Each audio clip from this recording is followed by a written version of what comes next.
It is reported that a quorum does exist for the Select Committee of Trade and Regional Integration and Commerce Business. Those in favor, please say aye. And those not in favor, please say no. The ayes have it. Welcome, all of you, to this important meeting from various institutions. And also I learned there is the Minister of Finance is overseeing the trade, and the PS will be here, I think. Is that the PS? Yeah. Yes. Thank you. Okay. And can we kindly introduce ourselves, please, to get on with each other. Starting from myself, rather. I am Honorable Patti Chan, the National Assembly member for Sanimentary Constituency and the Vice Chair to the Trade Regional Integration Committee. Yes. Member for Williams. I am Honorable Keba Tumande Sane, National Assembly member for Fonyi Jarol, and member to this committee. I'm Honorable Sekuba, member for Base Constituency, member of this committee. Lamin Sise, member for Kia West Constituency. Good morning once again. I am Ibrahim Jiao, and the National Committee Clerk and the Clerk for this committee. Yes. Good morning, Mr. Lamin Damba, Permanent Secretary, Ministry of Trade, Industry, Regional Integration and Employment. Good morning. My name is Abdullah Jami, Deputy Permanent Secretary, Ministry of Trade. Good morning, my name is Usman Boja, the Director of Trade and Investment. Modelamin Sol, Director of Investment Promotion, Facilitation, Giepa. My name is Hassan Gay. I'm the Deputy Permanent Secretary, Ministry of Trade. Omar Baji, Acting Director, Industry and Investment, Ministry of Trade. Good morning. I am Nasiru Jani. I'm the head of the Waste Ministry. Good morning. My name is Mark Kante, Head of Planning and Statistics, Ministry of Trade. Good morning. My name is Carlos Gomez, Export Promotion and Facilitation Director, Giepa.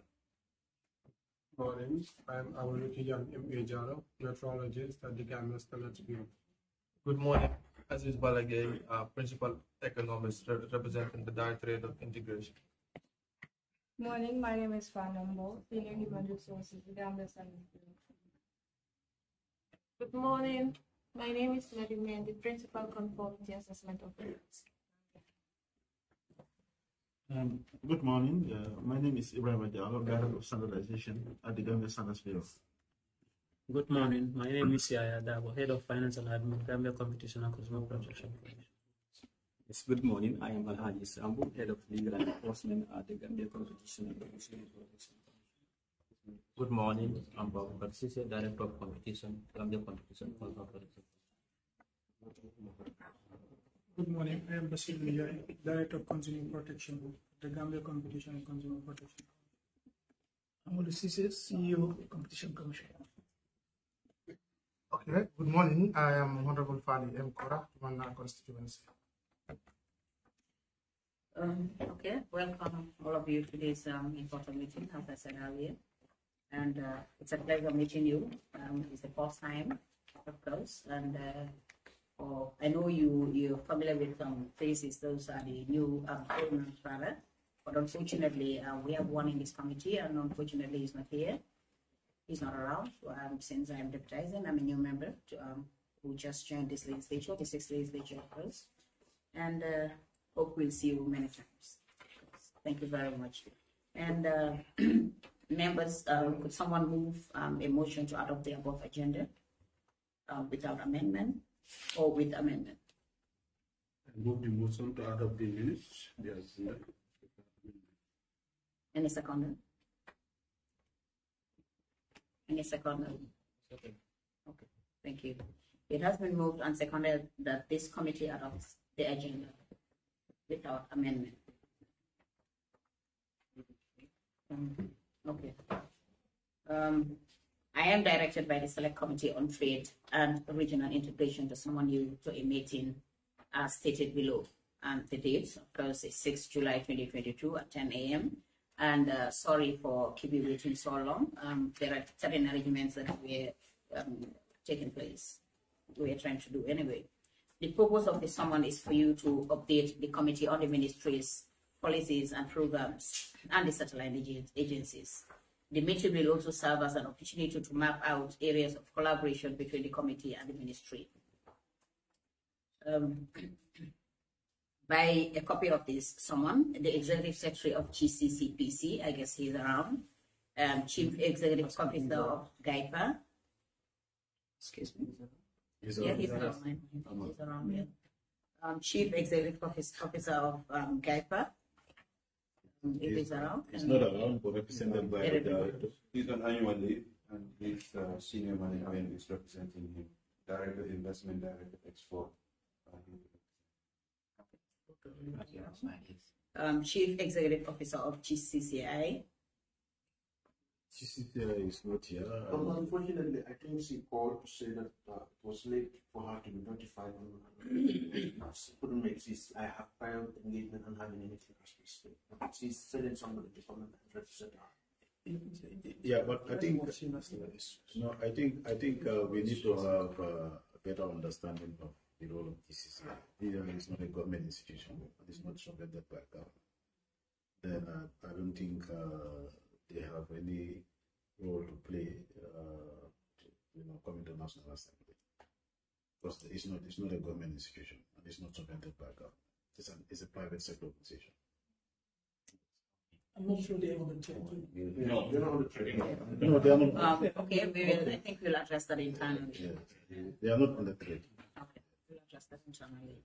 And the Director General of Tgsb. He couldn't be there. He's also on annual leave. He's on annual leave. Okay, appreciate it. Standardization. That's the most senior director.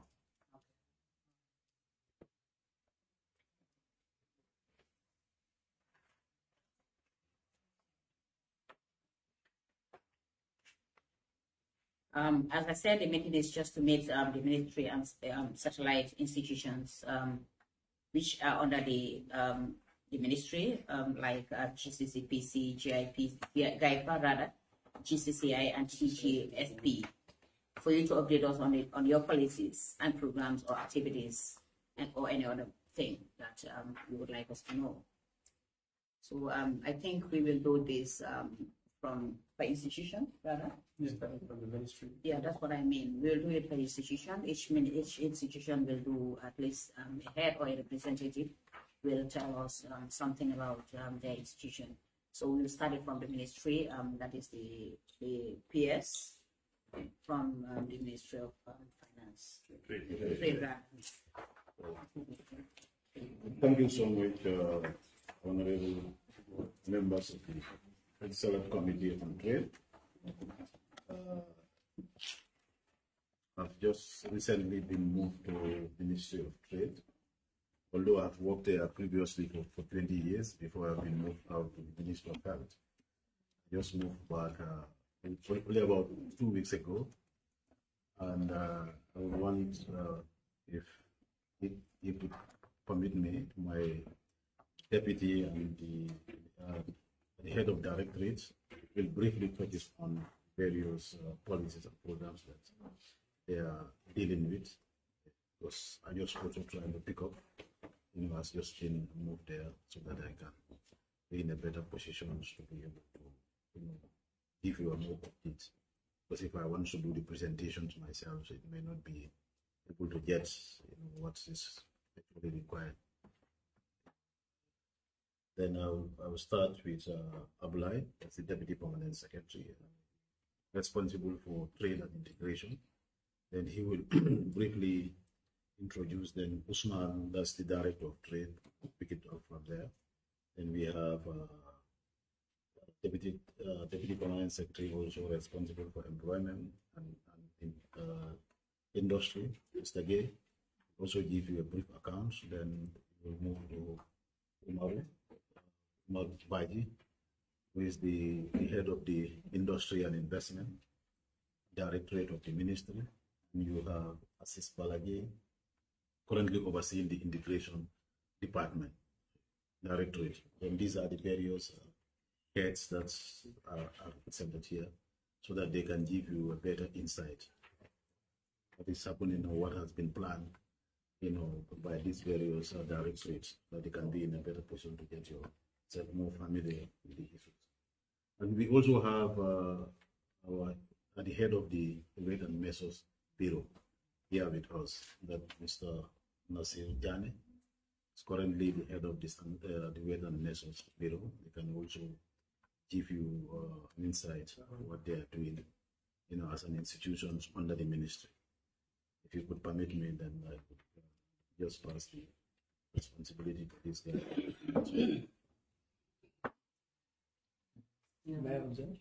Yes.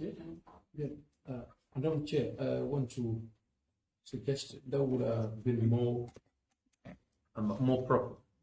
We have those various managers of different departments to briefly tell us the state of their departments and the state of the institution at large. But it's going to consume quite a lot of time that we are operating within a given time frame, and all these various heads that we have for satellite institutions would also tell us the status of their institutions and as per their activities. So, and this would also welcome few interventions and clarifications from members, which means we're going to have a lot of time. So I would have suggested if we have a deputy permanent secretary, to tell us generally to brief us about the status of the institution, and briefly, this is a briefing session, and our further engagements will be very intense, where we would require various line managers to give us a present us to as per their activities. But if we want to have each of them tell us the status of the institution as it is right now, that would take us quite a lot of time. And that this room, another committee also has to be meeting here, and that they also have another schedule which is also tight. So that's my suggestion anyway. Madam Chair. Yes, please. Anyway, I have a different opinion, because I think all these institutions, they have their heads, and we want to hear from them directly. And all what we need to manage with the time we have. At least we try to proportionate maybe each of the directors, maybe 10 minutes, 15 minutes, to give at least a rundown of their activities and their policies, so that we can hear from them. That's my position. Yes, Thank you. That's true. Thank you very much. I think I'm in line with Honorable Shehu, because we call them, let's give them time, and what they have, they tell us, and it's a briefing. It's just to update us about how they are in the institution. So that's what I think. Okay. Let's give them time. All right. This is a committee, of course, as we all know. So I think the majority should have a say. Yeah. Can we go on, since we go running against time, and then can we start with the PS? With the DPS. Yeah. Jeremy. So thank you, Chair. Jeremy, can I give you 10 minutes? I'll give you at least 10 minutes to explain all of the reality. From there, as I said, we'll call you for another time, so that you I would love to hear everything from you, of course, but I'm trying to go through against us. So thank you, Chair. We want to thank the Trade Select Committee for the invitation, and then look forward to working closely with the committee. At the level of the ministry, we are responsible for policies relating to trade promotion, industrial development, investment promotion, employment creation, and regional integration matters. So currently we are implementing about 5 policies that are guiding the activities of the ministry. We have a national trade policy that basically guides our activities and programs relating to promoting trade. We also have the industrial policy to guide our efforts in terms of promoting industrial development in the Gambia here. And then we also have the investment policy, and then the micro, small, and medium-sized enterprise policy. We also have a national quality policy to promote the national effort in terms of improving the national quality infrastructure. And then finally, we have a national employment policy. These are the 6 policies that we are currently using to guide the activities of the ministry. To have a more coordinated approach in the implementation of these policies, the ministry have also developed a medium-term plan that informs the activities that we design every year for implementation, which is currently updated. And under the medium-term plan, we have 4 programs that we are implementing, and these 4 programs relates to the mandate of the ministry. The first program that we have relates to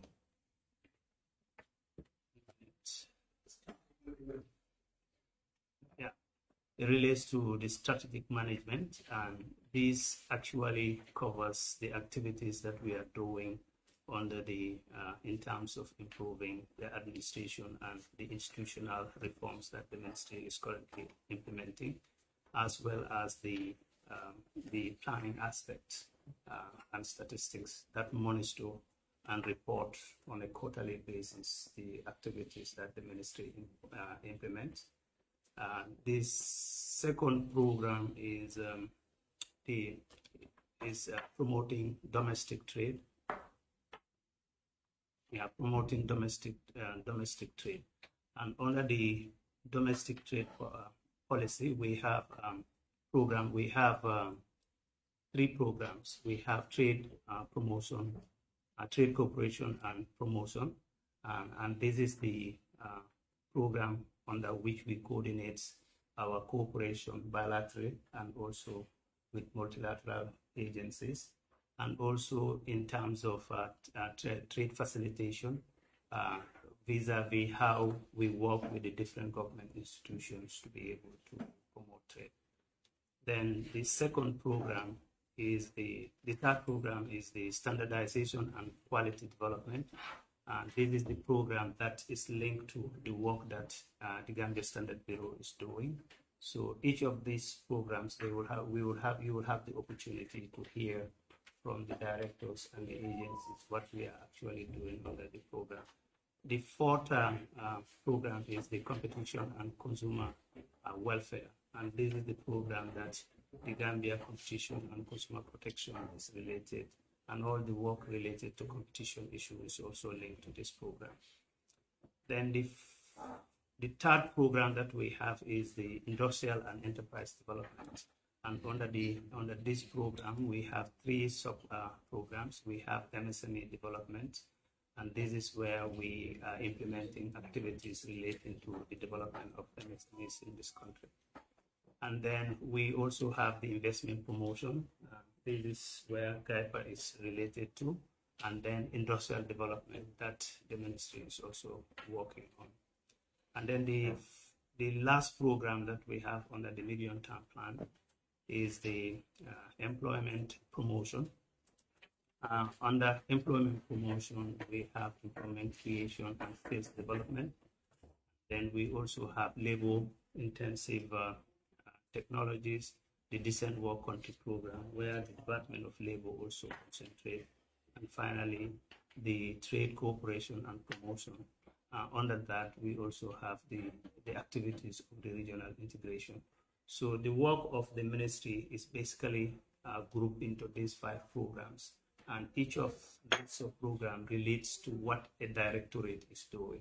So under today's updates, briefings that we have with you is designed around these programs. So with your permission, I'll ask each of the directorate to give us a brief update in terms of what we are doing under these programs. Then subsequently, any further information that you may want to ask, do that. Yes. Thank you very much, Mr. Jame. And Madam Chair, Yes, please. For their information, whatever they are saying is live so that they can understand. Going live. Okay. You would have informed me before what you say not today. So live. So whatever you see here, it's related outside. So there will be two sources of what you are saying. Exactly. Thank you. Okay, thank you very much, Mr. Jame. So can we have the directors, please? I just they want to be given 10 minutes. Okay, I just wanted to maybe go this further on what DPS Johnny has already presented. But we also have other policies and strategies that we have in place, and among them basically is the Made in the Gambia strategy. That I think is very, very important, and we are working on aggressively to have the policy in place. We can be able to support Gambian products and readiness in terms of export to the AFCD market, basically. Also, we also have the private sector development strategy that we're also working on in terms of trying to come up with a private sector strategy, to make sure that we develop the economy. Like I said, if you look at the NDP, the economy should be private sector led, and we are working on having a strategy where we work very closely with the private sector to make sure that we have at least a vibrant private sector economy, basically. Now, as the planned activities that we have also a unit of control program in place where I will allow the director to further elaborate on that maybe, and some employment issues as well, because at the moment, like I said, we have just returned back from launching of another job center, in Basai, which we have a planned activity to have job center created in all the districts of the country. So this is the second job center, and it was launched yesterday in terms of promoting employment, especially among the youths and women. So this was launched yesterday in Basai. And also the 2020 labor bill and the 1986 ILO constitution instrument has been ratified as well. And approval has been done by cabinet, and it is currently at the Ministry of Justice for onwards transmission to the National Assembly for adoption. Also, we are also at the very advanced stage in launching the National Employment Policy 2022-2026. The planning is now very advanced, and now we're just waiting for a date from the President and also some of the executive invited so that we can be able to launch the National Employment Policy. So basically, that is also very advanced. A committee has been set up, and basically, we are now just awaiting for a date to launch the National Employment Policy. Also, we have a job center, like I earlier alluded, which I think an MOU has already been signed between the Ministry of Trade and the National Youth Council, and also the Executive Director of the National Youth Council. So this is in place already, and hopefully we can get it operationalized as early as tomorrow, possibly the one that we launch in Basel. The one that is already in KMC is operationalized. So maybe without further ado, I will allow my director to further elaborate on some of the activities we have, like the unit of program. So please. Mr. J, you have to wait. Like Usman. Okay. Program by program. So that is much clearer. Exactly. Okay, sir. Thank you very much for your attention. Thank you. Thank you, Mr. Thank you, Chair. As I said, I'm Usman Boyan, I'm the Director of Trade.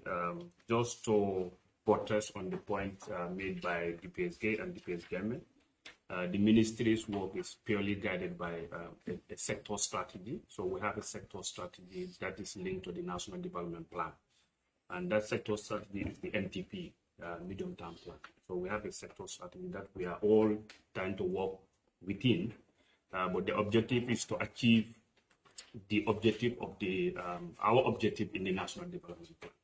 So the program area that falls on the trade is called trade promotion and facilitation under the MTP.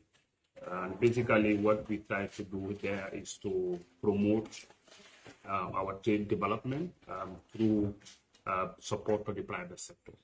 But the guiding policy is the trade policy. So we have a national trade policy. And one of the fundamental key objective of that policy is anchored on liberal market system. So we don't have a price control regime in a sense, which is usually some misconceptions about the general public that Ministry of Trade should be able to come on board to fix prices if there are price issues. So the trade policy is liberal, but within the liberal, even though it's liberal, but we always make sure that we monitor the market. So we have a system in place where we do monitoring of stocks and prices of essential commodities on a weekly basis. So we have a set of importers that we are working with. So on a weekly basis, we take stock of the stock levels in terms of essential commodities and their price levels. This is just to give us some idea about how the market is operating. And periodically, we engage them. If we see some kind of distortions in the market in terms of prices, we will engage these stakeholders, trying to discuss with them and see how we can maintain prices at a certain level. So we do that on a weekly basis just to understand the market. But the challenge was that the regular reporting of the data was a challenge. So we developed a regulation. We have Essential Commodities Act that is empowering us to be issuing licenses to these importers so that they can provide us with the data. The act, we try to be careful. Essential Commodities Act. We try to be a little bit careful not to introduce any element of price control in the act, but to make sure that we have some mechanism where we can engage with these importers for regular updating or provision of the data. So we've been working on that, and they've been providing that data. As we also working on trade promotions, we, as Dr. said, we also participate in a number of bilaterals and multilateral trade negotiations, because as we know, trade is mainly about rules, especially in the multilateral level and the regional level. So bilaterally, we can have a trade agreement with a specific country, so we negotiate on those terms. At the regional level, for example, at the ECOWAS level, at the AU level, currently we are negotiating the AFCFTA, the African Continental Free Trade Area. So the Directorate is coordinating Gambia's participation in that negotiation to make sure that the rules that are going to be agreed, we are all, it favors us in terms of our trade and our promoting our products to those markets. Some of the developed countries also give what we call market access preferences, duty-free, quota-free access to LDC, small countries. They can allow you to export your product to their market, duty-free, quota-free. But normally, when they give you that, you have to work with them on so many other things to make sure that everything is right before you can access those markets. One example is China. China is giving Gambia duty-free, quota-free market access. So we are working with them to make sure that we are able to get our products in Chinese market duty-free. We understand that some countries are already benefiting from this, like Senegal, and some of our exporters are even using Senegal to go to that market. So we've selected a number of products. We have groundnut, sesame, cashew, fish, working with them. Because since it's duty-free and these are food products, they have to do some risk assessment to make sure that they are safe, for their market. So we are working with them on that. Along the line, we are able to, I think we have succeeded in sesame for now. We got a notification that sesame is allowed, but the other products, we are still working with them. Similarly, US is also giving, under the AGOA, Gambia is eligible to export to US market, duty-free, quota-free. So we are working with the US embassy to develop a regulation so that we can able to access those markets. Trade, basically, what we try to do is to support our domestic production and also value addition. And sometimes the challenge is you don't have the resources from GLF to be able to do these value supported initiatives. So normally we liaise with donor partners to get some projects that helps us to support our trade development. And currently under my directorate, we have 2 projects. We have a small project on the EIF, and we have another project with ITC. Basically, is to support trade mainstreaming, because we make sure that, as we know, trade is cross-cutting in terms of policy. So you have to be able to build the relevant capacity of the relevant institutions to be able to mainstream trade in their sector policies. So that programs, we are always getting support project to do that.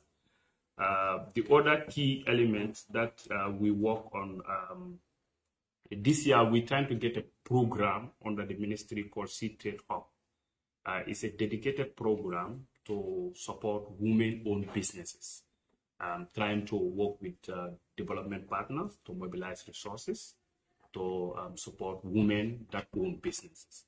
Because we had a project that really worked too hard, and the project concluded last year. We want to sustain the gains of this project. So now we have a Sea Trade Hub program. Government is committed to give some funding, even though it's limited. This year we have about 1.5 million. But we are working with development partners to see how we can mobilize further resources to support women-owned businesses only. So currently we are registering those who are interested to join the hub, and they will develop programs for them, and they look for resources for them and trying to support them, women actually, for them to be able to add some values to what they are doing, value addition, and to be able to access markets. The other thing is all the trade policy implementation, as we said, it cut across different sectors. So we have some committees that helps us in coordinating trade development. So at the national level, we have a national trade policy decision-making committee. This constitutes relevant government institutions where we meet periodically to look at trade, issues affecting trade and other stuff. And under this committee, we have a trade facilitation committee. I think one of the key important elements that we try to focus on is trade facilitation. Under the WTO, we signed the WTO, they've agreed there's a trade facilitation agreement under the WTO. And Gambia has ratified this agreement. So now we have a committee that is looking at the reforms that we will undertake to be able to see how best we can support our trade. And trade facilitation is mainly about custom reforms to make sure that goods, when they come, they can pass easily, quickly. In a nutshell, this is what we do in terms of trade policy. One thing that we can, I think we need to also bring about the market linkages that we create for local women horticultural producers. We've created some market linkages for them where we bring the importers of, especially onions this year. We did a moratorium kind of, those who are importing onions, and link them to this local women producers so that they can buy from the local first before we open up the market. And we are able to make a purchase of $2 million from the local women this year. And the process was very smooth, and we are almost concluding on the purchase. We are planning to open up the market again for the importation. So annually, we will reintroduce this. When there is season for onions, we will close the market to make sure that the importers buy from local. This is what we can say, apart from what the Benjamin said. Unless we want to go details in each of them, we can discuss them. Thank you. Yeah, no, thank you very much, Usman, the director of the right. And can we have the next person? Yes, after all, then let's allow them to run and then have it. Thank you, Chair. So the next 2 programs relates to Standard Bureau and Competition Commission, which are our agencies. So we will first start with the ministry, then we can go to the agency. So we'll jump those 2 programs, which relates to investment. Then I'll allow the director of industry and Omar to give us another. Okay, thank you, Madam Chair. I wish I have more than 10 minutes. But nonetheless, I'll try to squeeze and report on the activities we are doing vis-a-vis the strategies we also want to implement this year and the years to come. I will first start with Industry Directorate. What we do, we work with our partners at the regional level and also at the UN level. That's UNIDO. That's our main partners at the UN level. And so most of our industrial policies or actions are also based on the framework, inclusive framework for industrial development, sustainable industrial development. That's the UNIDO framework, and also within the region, that's the AU that industrial decade for Africa. If you may recall, in 2016 July, the African Union declared this decade as the third industrial decade for Africa, for Africa's transformation to industrialization. So what we are trying to do down here, as per the industrial policy and the trade strategy, we developed an industrial policy in 2018 to drive our trade. Because if you may look at our trade partnership, basically we are doing distributive trade. You buy from others and you just sell to. There's limited or no value addition. And also industry's input or contribution to GDP is on the decline. From 20 years, it was 8%. Now it's basically 4%. And if you want to have any meaningful, sustainable economic growth, you have to industrialize. Whether it's through agro-processing, looking at our comparative advantages or competitive advantages.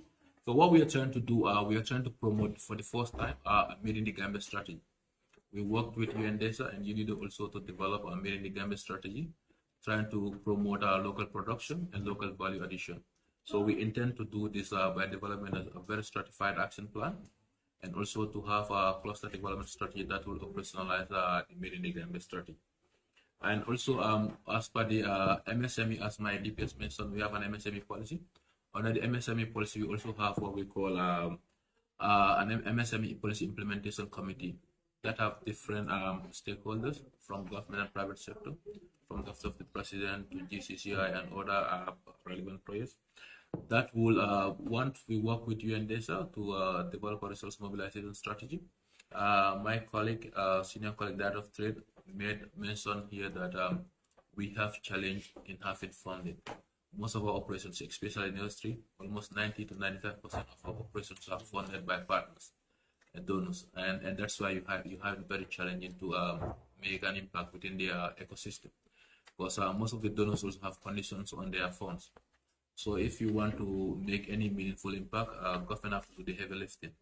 And I think this year our industrial development, for the first time, we have 1.5 million to the industrial development vote. So we're also trying to develop, with UNIDO, we are trying to implement what we call a country program. That's UNIDO country program. It's like a project with a series of sub-projects under it. It's a 5-year program. It was signed into effect in November 2021. So we are trying to operationalize the country program. It has 5 areas. One is to do with agro-processing. Another one on the special economic zone, so industrial parks. You have to have the quality as the third output, and also MSMEs. If you look at our business sector, basically we have 90 to 95% of all the business in the Gambia, either micro, small, or medium-sized enterprises.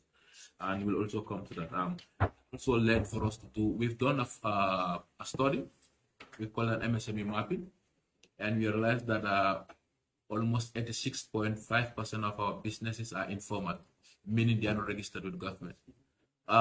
What is the advantage to it? They are free to go, but then to government, these people are not captured within our mainstream. So their economic activities are not officially captured. So basically, government are on a report in terms of their GDP. But how can we also make them formal? What are the incentives to formalize businesses in the Gambia? And chunk of those MSMEs are women. And so they don't even tend to benefit from government support. And one of the major buyers in every economy is the government. You may recall, under the Made in the Gambia strategy, we've tried to promote the carpentry sector, because we've seen that government does a lot of procurement in terms of office furniture. So we try to be the example. That's the Ministry of Trade. Like all our furniture have to be sourced from the Gambia's Carpenters Association. So and also we worked with the Chamber of Commerce also to have, with their members, especially the supermarket owners, to have a sell for Made in the Gambia. Those things are small, but then we may also, or maybe the National Assembly can take the another lead role maybe next time if your teams are doing some procurement, they can try to procure made in the Gambia, especially in terms of office furniture. We are also supporting the government academia to have a form of a partnership between government and academia to at least do some research, especially in R&D, because what we realized that under the entrepreneurship policy, under the skills and employment component, most of the trainings done at our TVET schools are not fit for the market, for the labor market. So we want to have a partnership between government and academia, the universities, the GTTIs, and the hotel schools, to have that academia, private sector, and government to come up with the necessary skills. Let the trainings be relevant for the job market, because you will see most of the skills here, even photocopy repair, have it very rare in our market here. You go to offices, most of the photocopiers you don't have any way to repair them. Washing machines, which is becoming, if you look at most of the people are having washing machines in their houses, but then you have very few garments that can even repair them. Bakery also the same, because we are supporting the bakery owners here, and we realize that there's only 2 technicians that can repair bakery machines, and they are not Gambians, they're Senegalese. So we are trying to have that partnership with the private sector and academia, and also the government, to have the relevant skills trained at the universities or the different institutions, so that they can meet the market demands. Another support we are having from ECOWAS, that's the COVID recovery program for industries, because I made mention of the MSME ecosystem.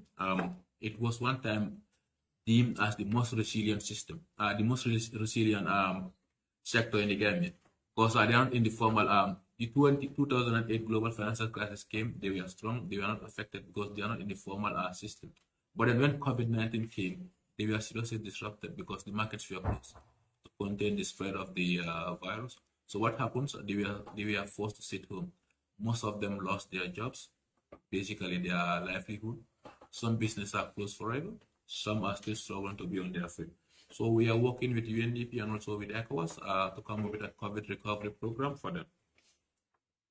And with regard to UNIDO also, I think Standards will also highlight on it, but we are working with them to, under the West African Community Project called WACOM, to develop a lab policy for the Gambia. Because we've seen so many times here, most of our producers, especially those who are exporting, will send in their samples outside the Gambia for testing and certification. So we want to develop a lab policy and also set up a food testing lab in the Gambia, which is not only for promoting export, but even what we are consuming. Because we are all consuming things, we don't know what are their content. We just rely on the manufacturer. But then with a food testing lab, one, you can, especially if it's accredited, you can be sure of the samples, the results that came out from the food testing lab. Under the also, we are also doing some forms of training. We partner with Giepa and also with other partners to do some training with the entrepreneurship ecosystem and also to support the entrepreneurs. Currently, we are training some 20 youths, mainly women, for garment gastronomy, because we've realized that in the hotel sector, most of the food consumed there are Western cuisines, and so we've collaborated with one lady called Aida. I think he's one of the famous cooks in the Gambia, Boy Home Cooking, to train Gambians. Most of them are hotel graduates to come up with these garment cuisines that are basically in the extension, so that they can revitalize it and be used in the hotel, so that when you go to the Gambian hotels, you can consume Gambian. We've also working with the UNAIDS to train people living with HIV/AIDS. These are the most vulnerable people within the society, so that they can also have a livelihood. Some of them are trained into entrepreneurship, some into marketable skills. Am I still on time? Yeah. And also under the investment, like my colleague mentioned, under the investment, we also work in, we oversee the, with me and my colleague from Giepa oversees the investment negotiations currently going on at the AFCFTA level. And we also work with our colleagues like the Youth Chamber of Commerce and some other players to do some sensitization about their AFCFTA, especially in rural Gambia. Of late, we've even done one in summer, and currently they are also doing one in Banjul area here. And under the livelihood, we also support hard to reach areas in the Gambia. During the weekend, we are from Kemoto and some areas in Jara Central. We supported them with some boreholes. Some areas without electricity, we supported them with some solar-powered refrigeration system for their fish and fish products, so that they can at least preserve them and to change their livelihood as a source of income for them. Because what we've realized, most of them are women, and when they these fishmongers, these fishermen landed there, they buy from them. After one day, their fish or their fishery products will spoil because they have no storage facilities. So we provided them with solar-powered cold room where they can store their fish and fish products. And also in the bakery sector, we are also supporting a lot of bakeries across the Gambia. We try to purchase, we support them with electrical mixtures for them to be within the business sector. And also what we are also intending to do in this quarter is to develop and sensitize our MSMEs on how to utilize AGOA. My colleague mentioned that we're developing an AGOA utilization strategy. So as a director responsible for MSMEs in the Gambia and being our business ecosystem sector, we're also trying to sensitize our MSMEs on how to make this use of the AGOA. And also we are working with the Ministry of Finance to develop a national strategy for the implementation of the Doha Program of Action for the least developed countries. As you may all know, Gambia's team as a least developed country. So we are working with the Ministry of Finance as our ministry serves as the national focal point for the LDCs. And currently also we are trying to develop an agro-industrialization strategy as one of the subsectors of the industrial policy. Because we've realized that agriculture has been agriculture since 1965. Very limited value addition and very concentrated on the groundnut sector. And funnily, we spend millions on fertilizer for groundnut, only for farmers to sell their groundnut and struggle to buy rice. So we are trying to put an infusion into rethinking of the agricultural sector, whereby we can also try to add some value. Especially, we are currently in the mango season. We've seen a lot of damages in the area. You can go to the Brikama market, the Sandicas. At 5 o'clock, all those women from Taslam and surrounding, you just track their mangoes into one bin and go home. So we're trying to come up with a strategy that whereby we can do some preservations to transform mangoes into another product so that it can last longer.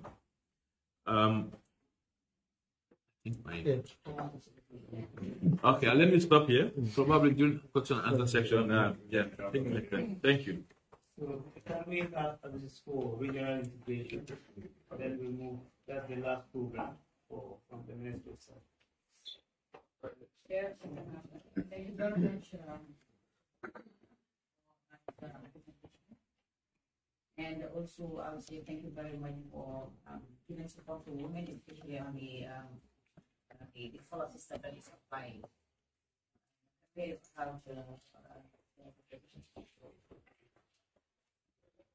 All right, thank you, Madam Chair. Like I said, my name is Azim Balagay. I'm deputizing for the Director of Integration.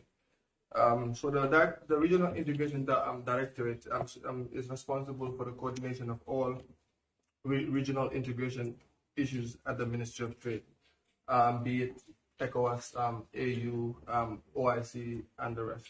So we were able to formulate a national regional integration strategy and policy 2020-2025, and this policy helps to operationalize the Gambian sectoral policies that have been mentioned by my colleagues to enable the Gambia to take advantage of the opportunities from the regional groupings such as ECOWAS and the AU. So the department also houses the ECOWAS National Office, which is funded by the ECOWAS Commission through a subvention from the community levy that is collected by by GRA. So we're responsible for the coordination of all ECOWAS programs and activities in the Gambia, namely the ECOWAS trade liberalization scheme, which ensures that goods that are produced within the region move freely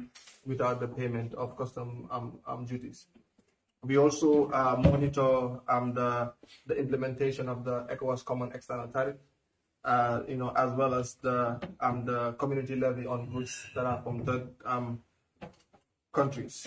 One of the key activities that we always do in collaboration with all the partners here, be it GCCI, Gccpc, police, immigration, is the sensitization of ECOWAS protocols, especially at the border posts where we have all the the agents that are present for the free movement protocol.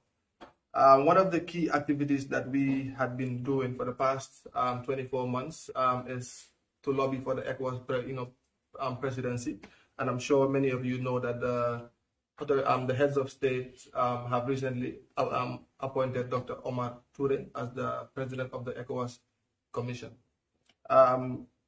Some of the activities we also do is to ensure that our ministries also work with the National Assembly to ratify and domesticate some of the protocols.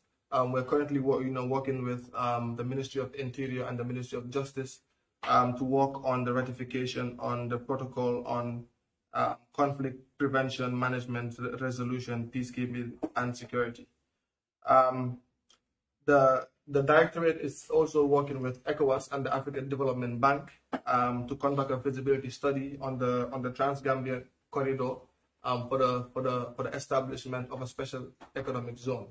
The government having realized the importance of that corridor intends to make it a special economic zone to attract investment so that businesses can benefit from the regional integration.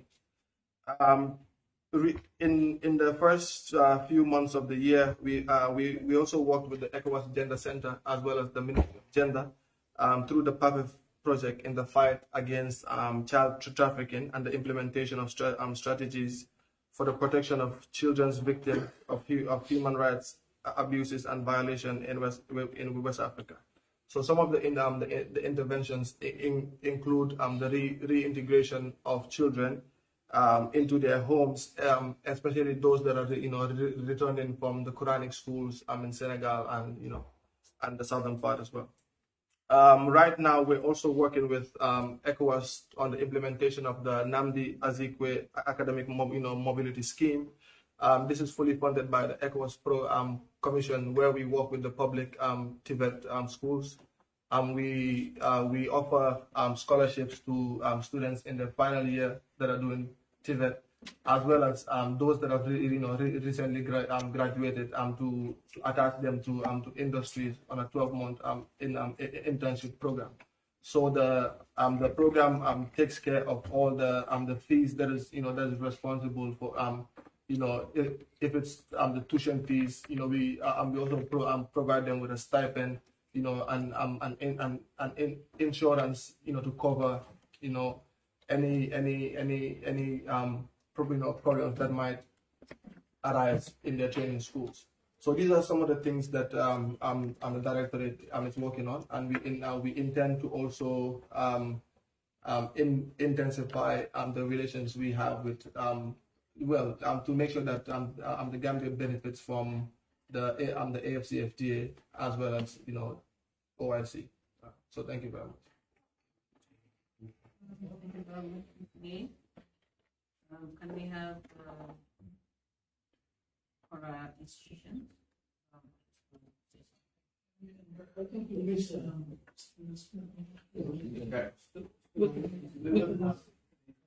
institution. Now we can start with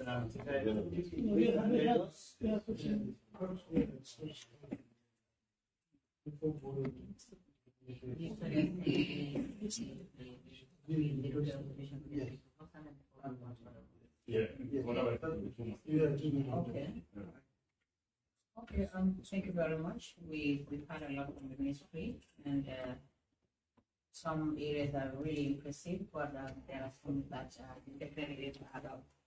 Actually, trade is something which is very, very important to the country, and because of it, the country seems to move forward.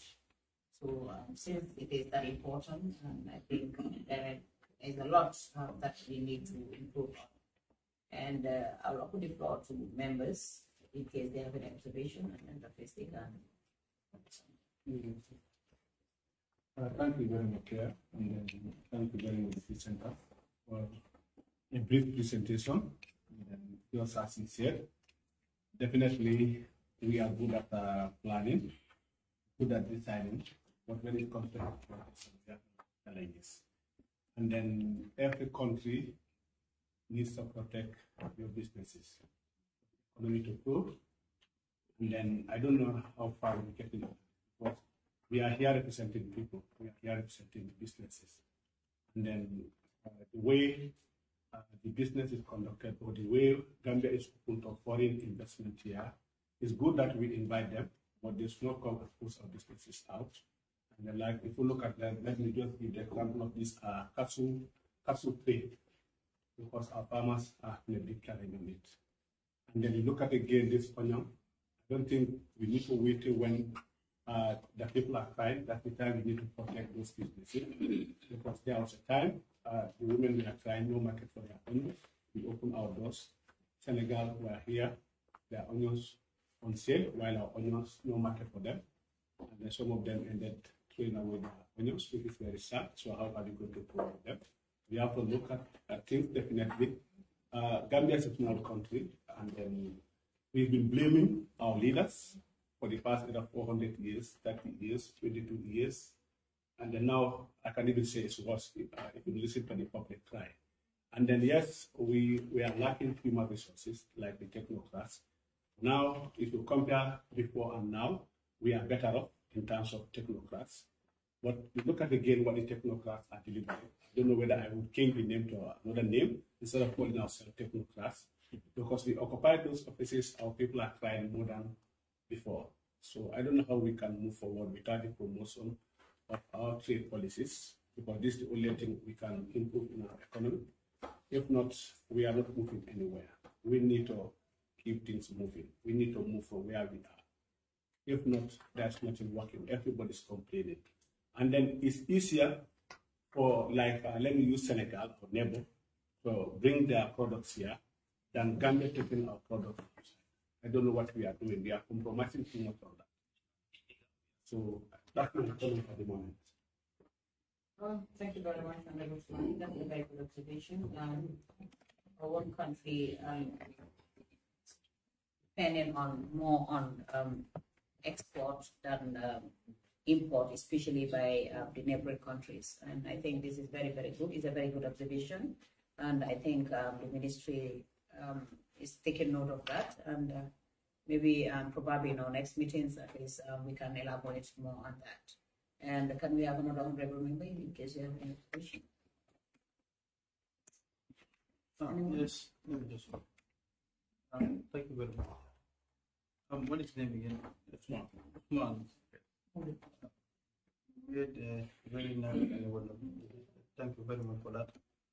You made mention of price. Price today is the number one problem in this country. With people are always complaining of price of commodities. And then how far? How far have you gone on that? Make sure that people need to know exactly what is happening in the market. But if you people are still in the conversation, outside the people, especially those in the provinces, those that do not get access to the social media, they are not educated, they don't know. Prices are always escalating both day and night. So what step are you taking now? Just mention of prices. Yeah. So maybe I will just introduce it, because this is a very important topic for us as a ministry.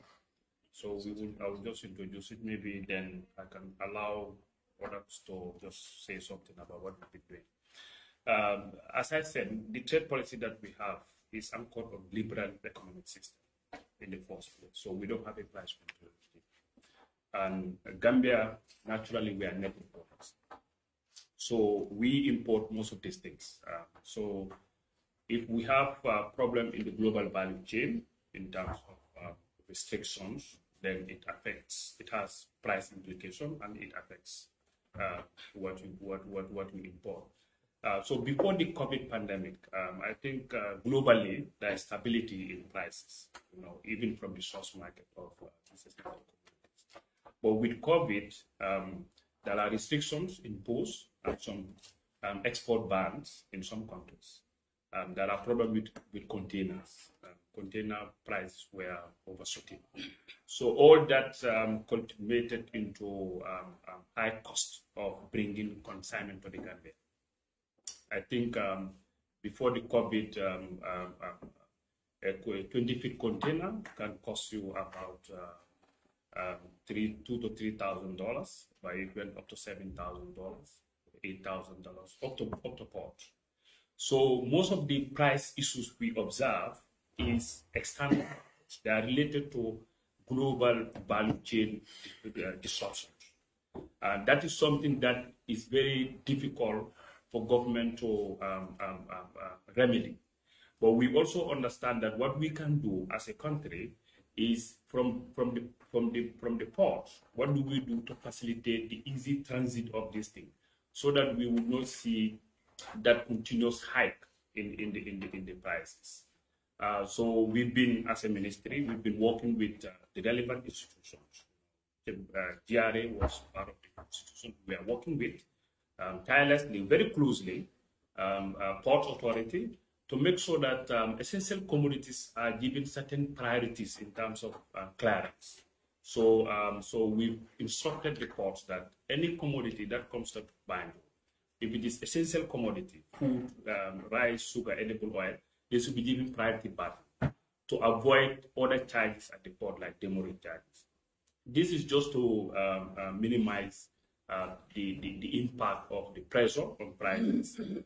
And then we were also trying to do some kind of media outreach, as you said. We've been on TV, we've been on television, on radio, just to sensitize the public, because the public expectation is that the ministry should be able to, with this price hike, they should be able to control it through a price control mechanism.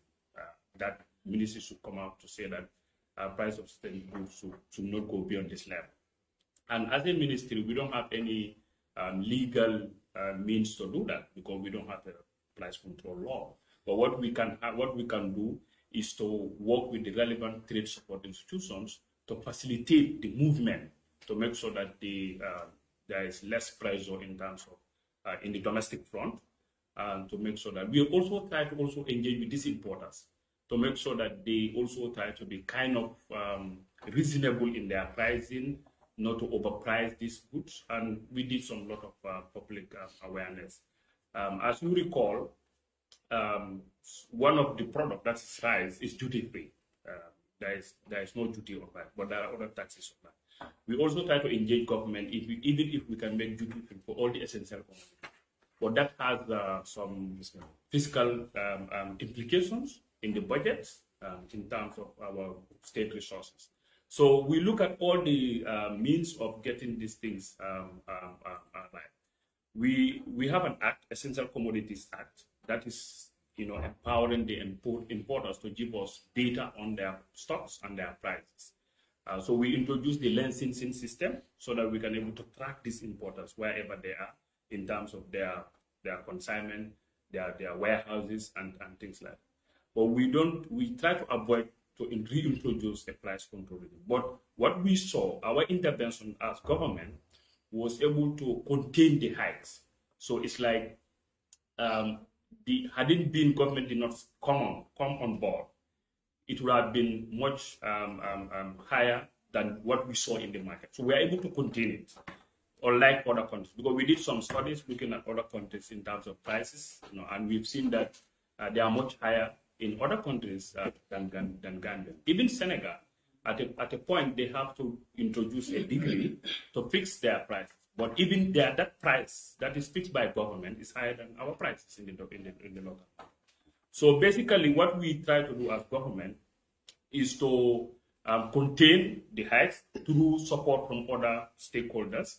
But we are also trying to look at the possibility of reviewing the Essential Commodities Act to see if we can make a provision in the act that will empower the minister, for example, to be able to come when there are cases like this, to see how the minister will be able to come to say, okay, for this particular, let's say case by case, we can do it case by case. Whether the minister will be able to say, okay, for this particular product, I think we should fix the prices. We should give a maximum price and work with the importer. But these are thought process. We are yet to conclude on them, because what we try to avoid is to reintroduce a price control regime. So maybe my other colleagues can come in and competition commission, because we've been working with them. Yeah, I think. Let me just.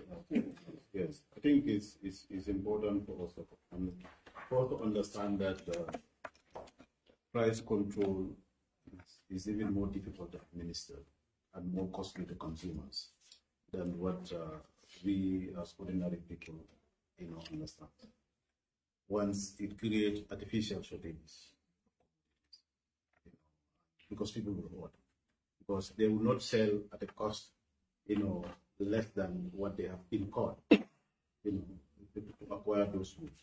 What we have been seeing all these 2 years, once we had the effect of COVID, which is still lingering, because its effect on production is still not completely faded away. That is something that we've been facing. And also with the Ukrainian war, these two situations has disrupted international supply chain to an extent that it's very, very difficult, even the big countries, the big economies, rather than small economies like the Gambia. Because if you look at the inflation rate in UK, has been increasing.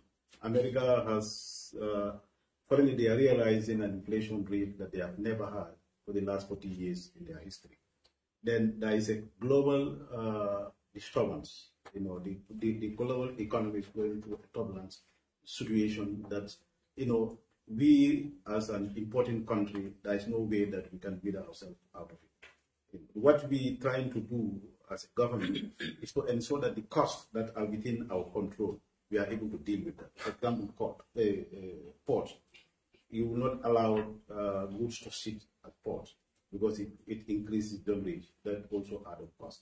And any cost also from ports to wherever it's going is also within our control. Then we can also tamper with that to ensure that you pay a cost that is commensurate with that services. That's what the government is doing.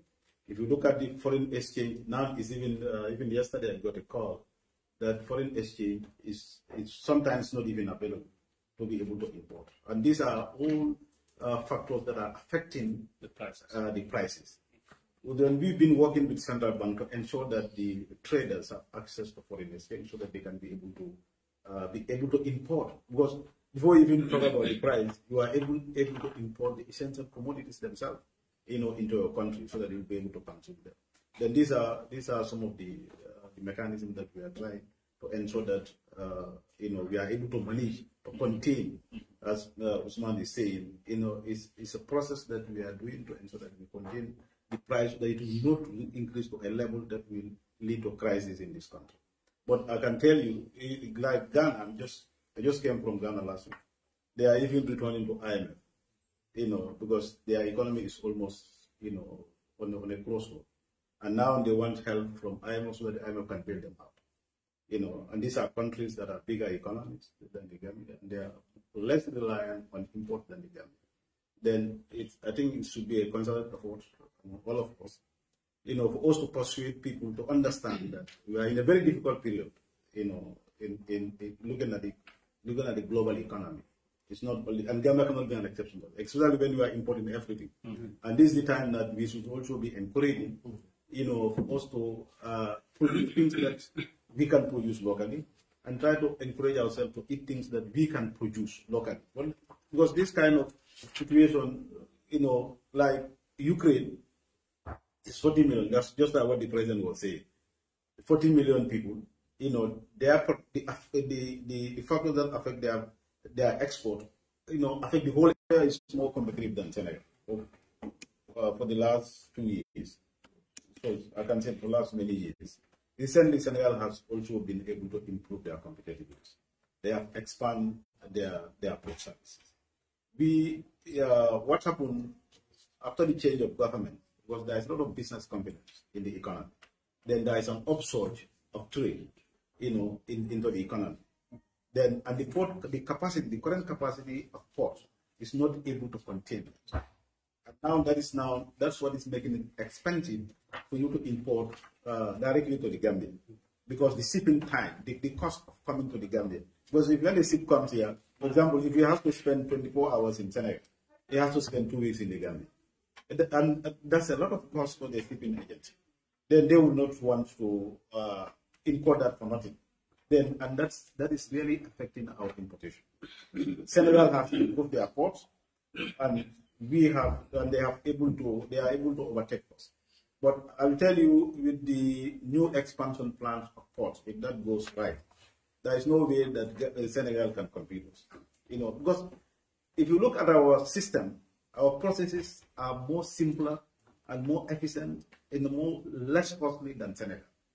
The bureaucratic nature of the Senegalese processes make it expensive for importers to use. And this is why Mali, Guinea-Bissau, they were using Gambia, because it's much easier and cheaper to import through the Gambia, to transit your goods through the Gambia.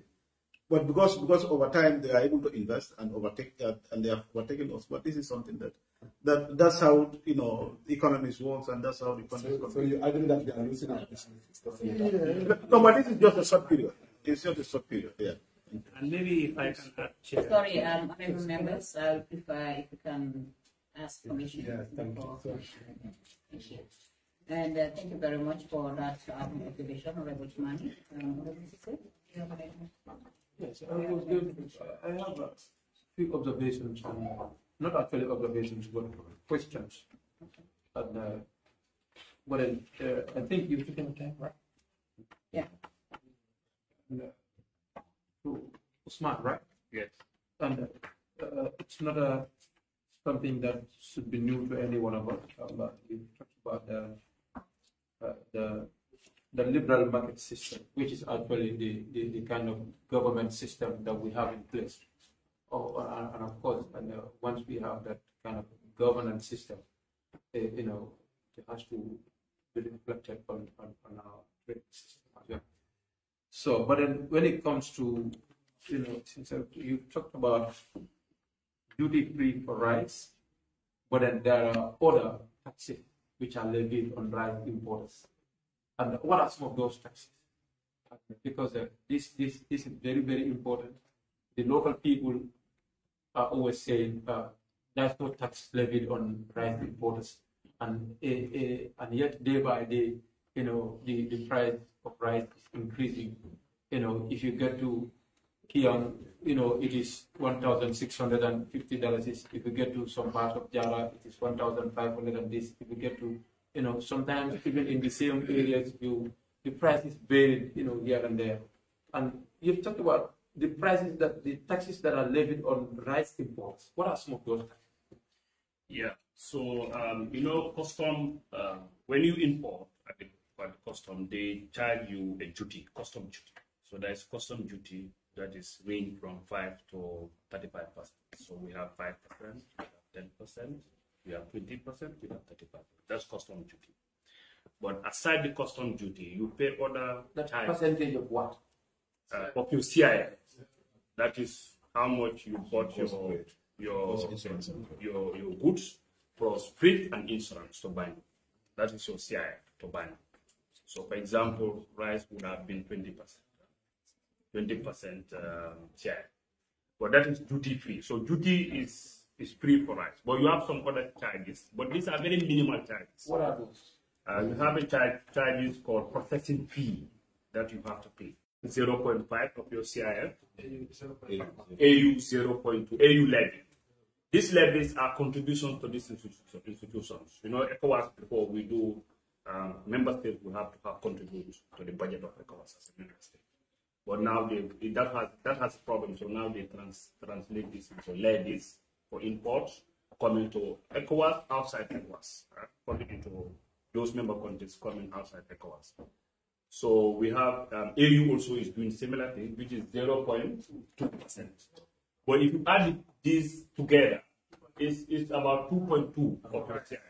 So that will not have much effect on the price because it's very minimal this time.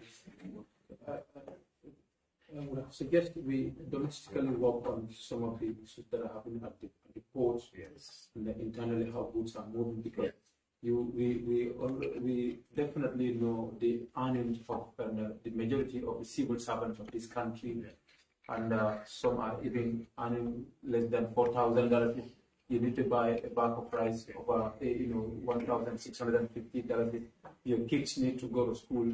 Their bills at home, medical bills and all that. So it's not helping the majority, the overwhelming, people of the Gambia. People are crying every day that they cannot, feed themselves, and it is encouraging corruption at workplace institutions, at the security sectors and other civil service institutions, the schools, the medical institutions and all that. So I think your institution should try by all means and work with Port Authority and if possible GRA and other institutions domestically, things that we are in control of. Excellent. To try to see if we can remove them completely and government take charge of them, or we minimize them to a level that the majority of the Gambian people can be able to buy a pack of rice, and able to take care of their kids and all that. Otherwise, we cannot control corruption in this country because people are earning something that cannot sustain their family, and they need to live. They need to, get to the hospitals and have other things there. So I think those things we need to try to, to work with other people to see how best we can resolve that. And the other thing is about the 2 million that you talked about when it comes to the purchase of the onions from the local people. How effective has this been? Have you gone down to decentralize this to all the regions of this country to ensure that you buy from every local people? Because 2 million is a very small money. Look at the onion production in this country. If 2 million can be able to buy, the onion from all our local, then we are not producing onion. Then which means that needs to take us to somewhere else for the improvement of the horticultural, production in this country. So I don't know. Thank you. So, the case of onion, the ministry, what we are doing is trying to promote the marketing of onions. We have been doing this for many years. Initially, almost more than 10 years. Every year, we used to close the border in a moratorium form and then allow the onion that is produced locally to be sold. Now, but what we have not done, which we are currently doing now, is giving a more focused attention on how we support the women to be able to sell their onions. So initially we'll close the market, they do the selling, but it has been very positive because if you look at the trend of onion production in this country, it has grown over time to the extent that we have seen in our markets traders rebagging locally produced onions. So what we have introduced now to support the marketing of women onions is to ensure that we effectively link them to the importers themselves. So we have been pilot. We started this 2 years back. The first during COVID, almost about towards the tail end of the season. But last year we were able to work with 2 regions, NBR, NBR and West Coast regions. So there we were able to link the women that we are producing onions to the importers. So this year what we have done, we have scaled it up a bit to ensure that every importer of onion, if you are importing onion, we will issue a license, but the license require you to buy local onions. And the positive thing that happened is within the importers themselves, they have agreed that they suspend the importation by local. But what happened is started towards the tail end. So what we have as a strategy going forward is every year during the onion season, the importers will come, they will stop the importation voluntarily, and then they will buy. This is part of the terms and conditions of the license. So it's not only limited to one area. So we went out. So those who were willing to sell their onions are the ones who sold the onions to the importers. But this year, the concentration in terms of those willing to buy is from North Bank and West Coast, but it's for the entire country. So the challenge that we are facing, which we are trying to build into into the model, is the transportation aspect, because the importers are here. So this year we were able to facilitate both the importation and also the rebagging. We provided them with the bags and then also provide them with transportation. But going forward, under the sea trade, we are working with about 82 women business entrepreneurs, and then 10 of these entrepreneurs, they are into logistic aspect. So we in designing the program we will have a farm gate price, and then we will have also a price for provision of logistics, so that the market price that we are going to set would cover both the farm gate price for the farmers and also those who are going to provide the logistics. But the positive thing is we have gotten the support of the importers through the system that we are currently implementing, that every year they will buy all the onions that are produced locally. So if you want to participate, we'll give you a license to operate. If you don't want to participate, we will not give you a license, because we have to do a little bit more to ensure that what we are producing, we are able to market them, to enable the women to address the challenge that they are facing in marketing. So 2 million is small, but it's those who are willing to sell. Up to now, the importers are ready to buy. We have importers who call to say, do you have onions to sell? But if I want to believe, maybe perhaps because of the coming of Tobaski, they may be able to sell more than what we are buying from them, because we were buying at 400 per bag from the farm gate price. So if you are able to sell it more than that, you may not want to sell your onions to the importers. But this is a framework that we already established. So every year, the marketing of onions would be more improved than what is currently happening. Yeah, sorry, I think what this 2 million is only for the ones that are being produced by women locally. We have a farm that is producing onion at a very large scale, the Karafi farm. Then the 2 million that he's talking about is not about the local, the total quantity of the local stock. No, it is not. This is just the ones that are being produced by women, only women farmers. Because what happened, if you look at the history of the Karafi farm, when government started supporting them, over time, the women also showed interest, to go into onion farming, because the industry is protected by government. At the time of harvesting, we closed the borders, just like all the other sister countries are doing. Senegal is doing that, Mali and most of these neighboring countries, they do the same. They close until all their onions that are locally produced are sold. Then they can open it. Then we also started that. Then with time, women also went into gardening, and their produce, they're seeing that they are able to sell their produce, because the market is closed, and what is being coming from the Karafi is not enough for the market, and they also have a space to be able to sell their market. Then government intervention has really promoted production of local onion, especially among women. Yes, this is the situation. Yes. Okay, thank you. Sorry. Thank you very much for that clarification. And members, I will remind you that this is just a briefing, and I think we'll invite them next time. There are more time for us to invite them, and then at least we can ask a lot of questions that they will be answering, of course, so that we can learn a lot from them, or we can hear a lot from them, and of course, we'll have more time together, please.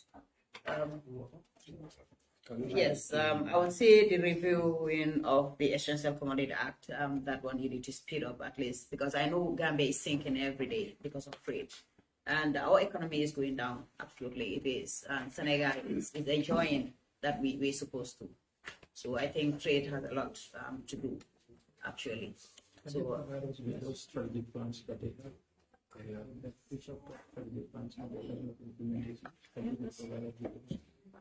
yeah, we can share the copies with you, because there's going to be a lot of documents.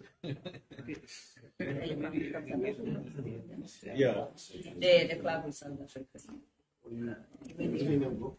Yes, Honorable CC's question to trade on the other duties levied on rice. I think that's a very good question, but I think if you listen to our intervention from Dampa PS Jami, he was talking about the external factors that are responsible for where we are now. And since you mentioned rice, I just put it in context for you. The share value for rice, share price, before the COVID was 9.25. Now it's at 13.25. So even before you start adding your taxes and all of those things, you are already at 1,003. So that the factors that he mentioned, I mean the increase in trade, the cost of rice has increased by 20%, is are the factors that are responsible for it. But we have that in our presentation because we jointly administer the Essential Commodities Act with trade, and we do the enforcement. So maybe if you allow us to go through our presentation, you get the figures and you understand it better. But that was just so that we can also move to other institutions on the trade, or else we'll be here the whole day. Madam Chair, if you allow, because I think, yes, my question goes to Director of Regional Integration concerning the RSR. Exactly. So we've received some complaint, or we've received a report that in which there are a lot of complaints about other countries are not respecting this protocol. So I don't know whether you are aware of it, and if you are aware of it, how far are you going about that situation? Because it's very, very important. If you look at the situation of the Gambia also, we have very few official border posts. So, and how far have you going about making some of the important borders to officialize them? Because it is very important also. Yes, because if you look at the area of URR, you have a lot of borders there, border posts there, but they are not officialized. So how far are you going with that also? Yes. Thank you, Madam. Thank you, sir. Madam Chair, if I may. Yeah. Okay. So the Interstate Road Transit Scheme is one of the tools by ECOWAS to promote, transit trade. So this is implemented by the Gambia Chamber of Commerce as the national guarantor, appointed by the government. So we were aware that some of the countries, especially Senegal, they don't recognize the logbook that is given to the drivers. About 2 months ago, we were at all the border posts together with the Chamber of Commerce to find out what exactly is the issue. But if you look at how the implementation of the scheme is done, there are official channels in which these trucks should pass through. And every truck that is leaving the port should have an escort from GRA to ensure that they pass through the designated the channels. They also have designated stops in which those are the only authorized places where these trucks should park. Because we're trying to avoid spilling of goods that are not meant for the market, because these goods have not paid the customs, the duties, and we're also trying to prevent drivers from adding stuff onto the goods, because that consignment is meant for a third party. But we recently realized that Senegal is not recognizing the logbook that is issued to the drivers. And we have taken note of that, and we will be engaging them in our next trade and transit meeting that we're supposed to have with Senegal. It was supposed to be in July, but unfortunately they're sorting out some issues because of movements of their directors. So hopefully in the next coming months, the Ministry of Trade will be meeting with the Ministry of Trade in Senegal, so that we can sort these things out. Senegal, we signed a transit agreement. Then issues like this, we have the opportunity to take it with them within our bilateral discussions with them. And this is supposed to be every 6 months of the year. we signed this in 2019, trade and transit agreement, and that's they're trying to encourage and facilitate trade and transit trade within Gambia and Senegal. Then we should not have problems like that for those who will persist. Then if it happens, then the two sides can engage each other and try to find a way out of resolving that. Thank you. I think one of the, let me just add what Dampa said. One of the achievements in that technical committee meeting, Senate, we raised this issue with them because they are represented, their custom was there, their trade, ministry trade staff. So they acknowledge it. They acknowledge the fact that yes, it's not, but because like Gambia did not engage them from the beginning of this initiative, so that they also own the process and then they can be able to support it. So now we've agreed that the custom of Senegal and our custom will sign an MOU on this ISR. And also the Chamber of Commerce in Senegal will sign a MOU with Gambia Chamber of Commerce. And these MOUs have now been finalized. And hopefully the signing will take place, or maybe it has been signed. The update should have come in this July, but we could not meet. But apparently when we meet again, we will know that the status of the MOU. And once they are signed, then they are involved now, and they will be able to see this transit going to Senegal. So Senegal, like you have to engage them from the beginning of any initiative so that they understand the concept, even though they know that these things are signed at ECOWAS level. But in terms of implementation, they have to be involved in the process, and then you can find an easy way to take it forward. So we've been working on it, and hopefully we'll get it out very soon. And hopefully Senegal will consider respecting this protocol, this ISRT. Yeah, hopefully. Currently they're not. We are receiving a lot of complaints with that. And thank you very much. Just to remind you again, this is a briefing, and we'll invite you next time at least to elaborate more on certain issues. Yes, yes. Well, I have two questions for even an added steps to what they were trying to do, like creating the market for this local produce, because they said the mango produce which they are trying to the local market, and I think the type of variety also we are having, some of them we cannot sustain them very well for long. So it's also important to have an MOU with Minister of Agri, so that they can also make a decide to have a product whereby those fruits can be sustainable. Not even only on mangoes, even the oranges. And let it go along, let's say you can use it from here, you can have 1 week. Because some of these mangoes, if you, the moment you cut them off, it cannot be more than 3 days. So if you have a variety which can be 1 week before processing, at least those varieties are very good for us to have in the country. And I wanted to go across the board because the onion product which we invested about 2 million, they only centered on NBR and West Coast. So we want the entire Gambia to benefit this type of opportunities. You understand? And if you look at these mangoes or the oranges, it is more being produced up countries than around this end. So if they are given the opportunity, because they have the land, so they will engage more. If you look at Senegal now, they are using the Casamance region to produce this type of oranges and other vegetables. So I think we can also do the same thing by at least trying to see how best we can have an MOU with the Ministry of Agri, and where can we get funding, maybe with the international, to see these things happening. And it will give more job opportunities also to the young ones. The other one is about the foreign investors, because I think we need to have a clause whereby at least the foreign investors that clause will guarantee our citizens to be employed in their companies. You understand? Because if you have a clause, like for instance, the deputy or the finance or admin or the HR must be Gambians. You understand? In that case, they will be protecting our Gambians' interests, and it will also create more opportunity, because it's the ministry that is responsible for employment. So it will create more opportunities for our citizens to be employed, and they will be more secure.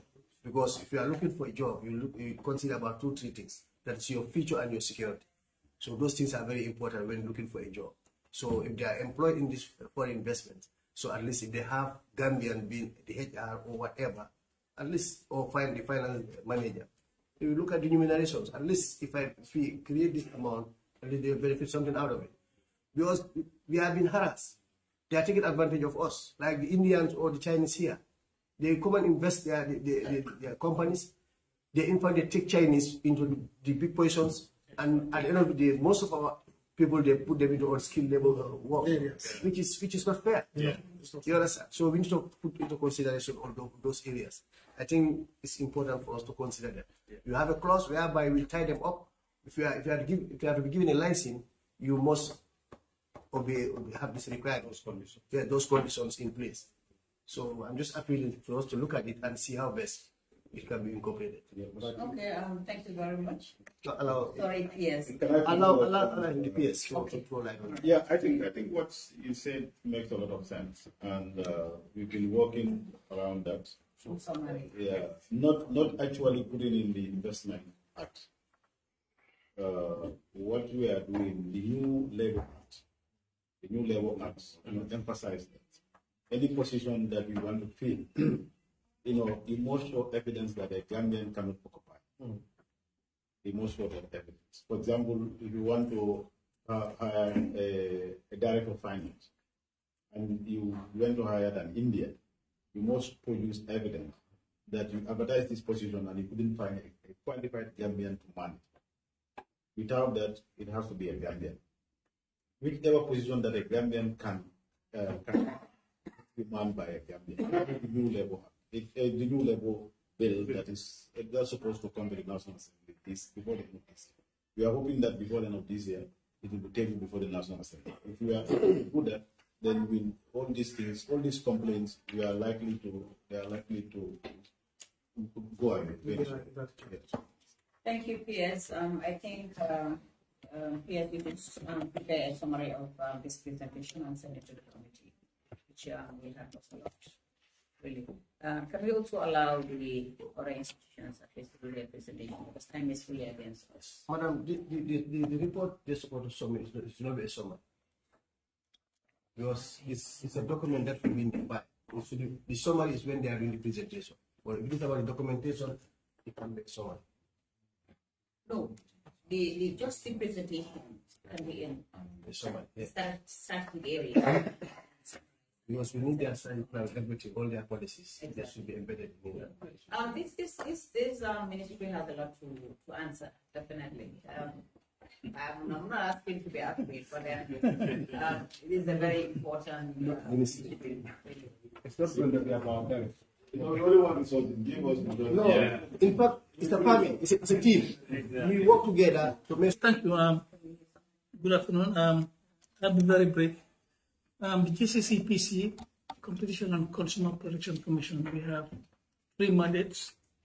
We have the Competition Act 2007, the Consumer Protection Act 2014, and jointly with the Ministry of Trade, we administer the Essential Commodities Act.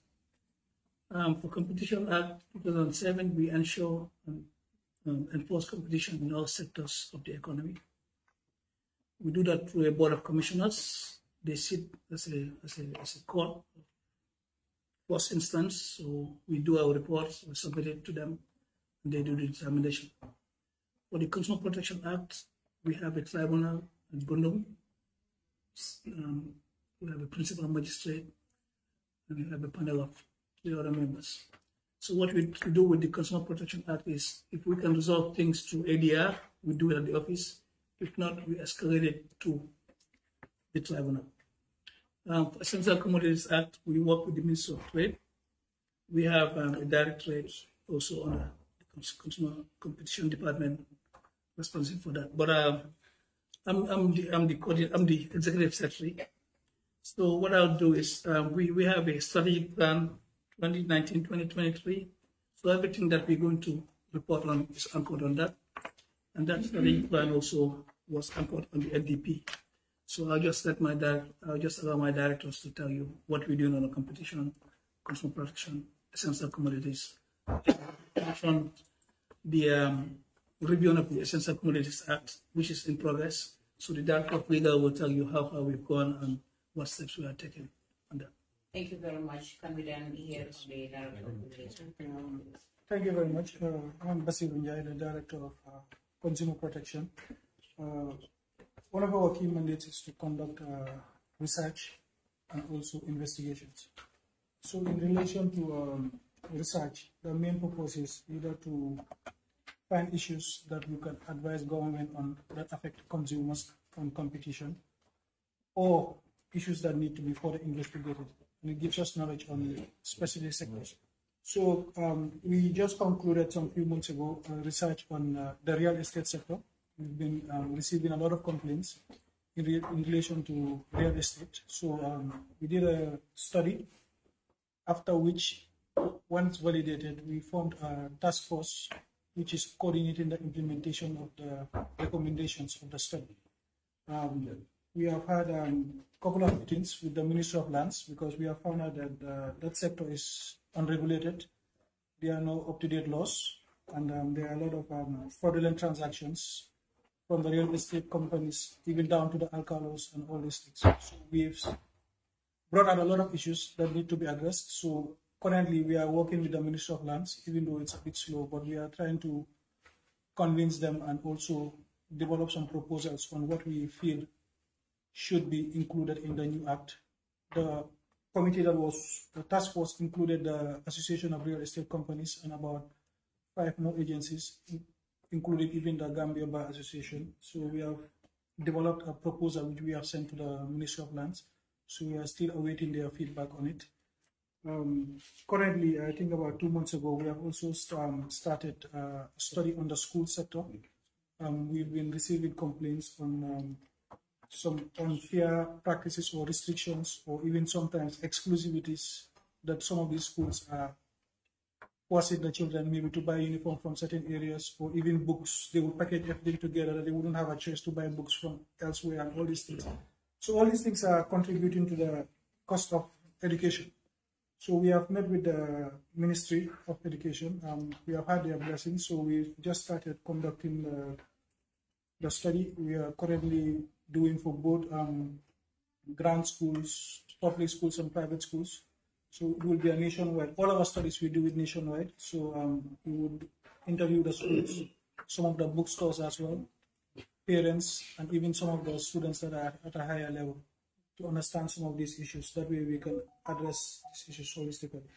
Another study we plan on doing, hopefully towards the end of the 4th quarter, is on vehicles and spare parts.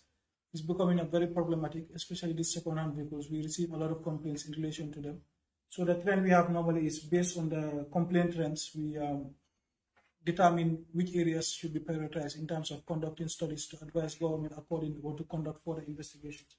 So vehicles and spare parts and also appliances are some of our areas of concern right now. So we would also do studies in them. In relation to consumer protection, I think the last 2 years there has been a big transformation because the Act came in around the end of 2016.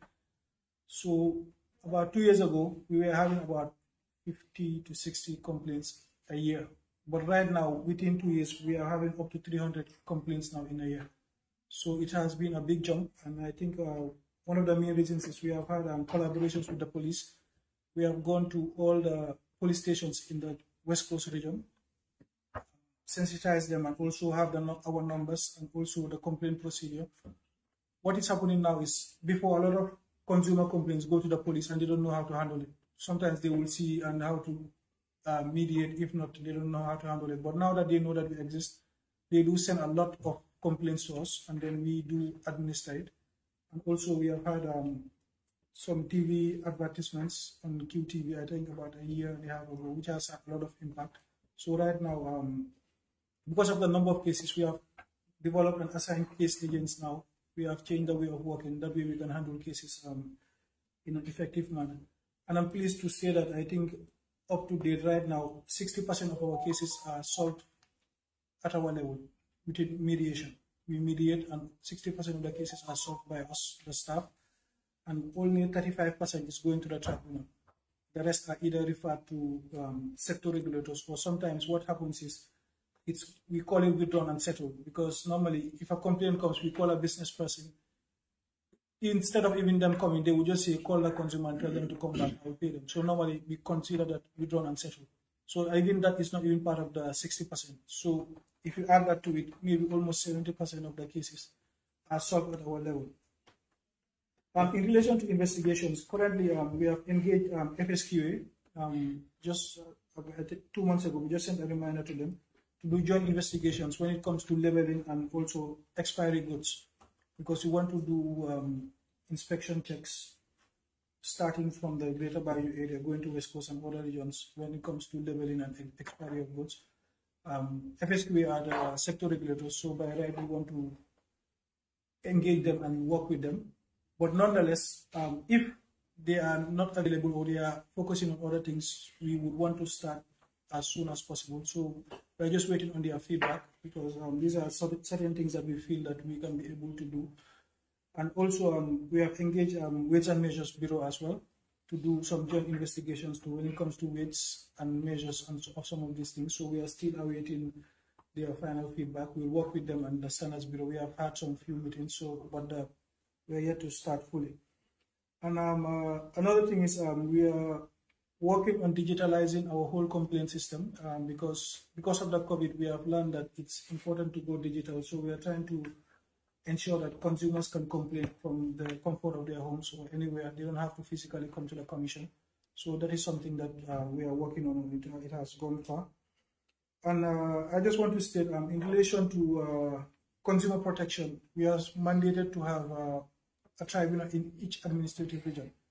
So under the NDP, we are targeted to decentralize, at least to go to 2 more regions. But I will let the Director of Legal to handle that in terms of but we are having strategies on how we are going to go down to the other regions as well to establish them. Because within our tours we realize that they are the most vulnerable, because consumers, they are a lot of them are abused, and sometimes they go to the police, and some of these things cannot be solved. And some of even businesses, they have this 24-hour rule that if you buy certain things within 24 hours, you cannot return it. And even some of these consumers think that's an actual law. So we feel that it's very important that we are provided with the resources to go there as soon as possible. That way we can help some of these things.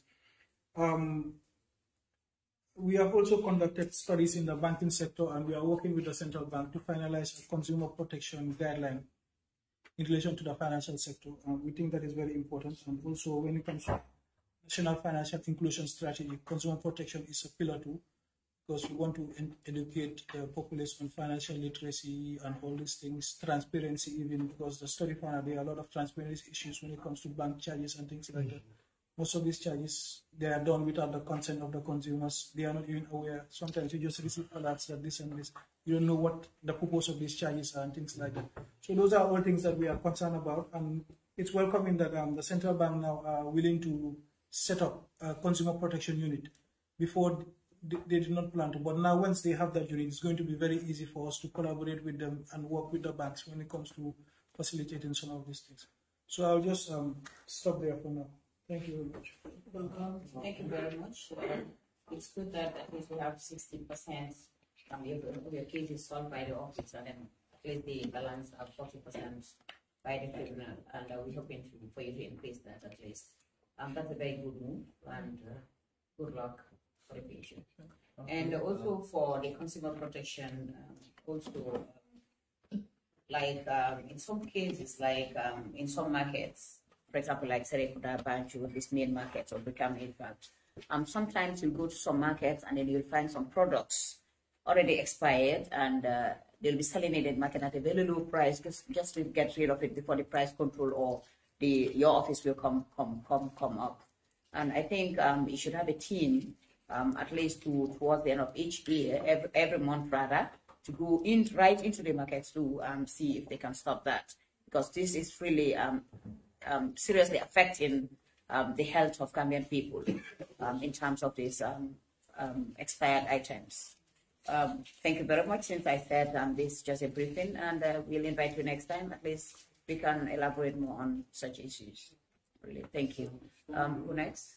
On the competition which as indicated, if you are following the presentation of the Director of Trade and the DPS, it has been clearly indicated that the Gambia, operates a liberal market. There is no price control. So for that being the case, the Competition Act serves as a tool to ensure that the market is as liberal as possible from both public, which is government, and also private side. As a competition, institution, we ensure that the market is not cornered by the private sector, even though it is liberal, but also government operates within the policy to ensure that the liberal market that's been envisaged is benefited from by both the consumers and the businesses. By so doing, we are mandated to conduct market investigations, market studies, but also issue out policy advice to government based on policies that affect competition within the market, and fine or issue penalties against private sector where they are found to be wanting. In implementing this mandate of ours, which is the Competition Commission, in this year, we issued a policy advice to the Ministry of Agriculture. We all knew last year, during the ground trade season, the Ministry of Agriculture did issue a press release or a policy pronouncement indicating that DGC at that time was the only one mandated to buy groundnut from farmers. As a commission, when we reviewed this, we found out that it affects competition within the market, because the Gambia is a liberal market, and both the public and the private sector should have a space to play in.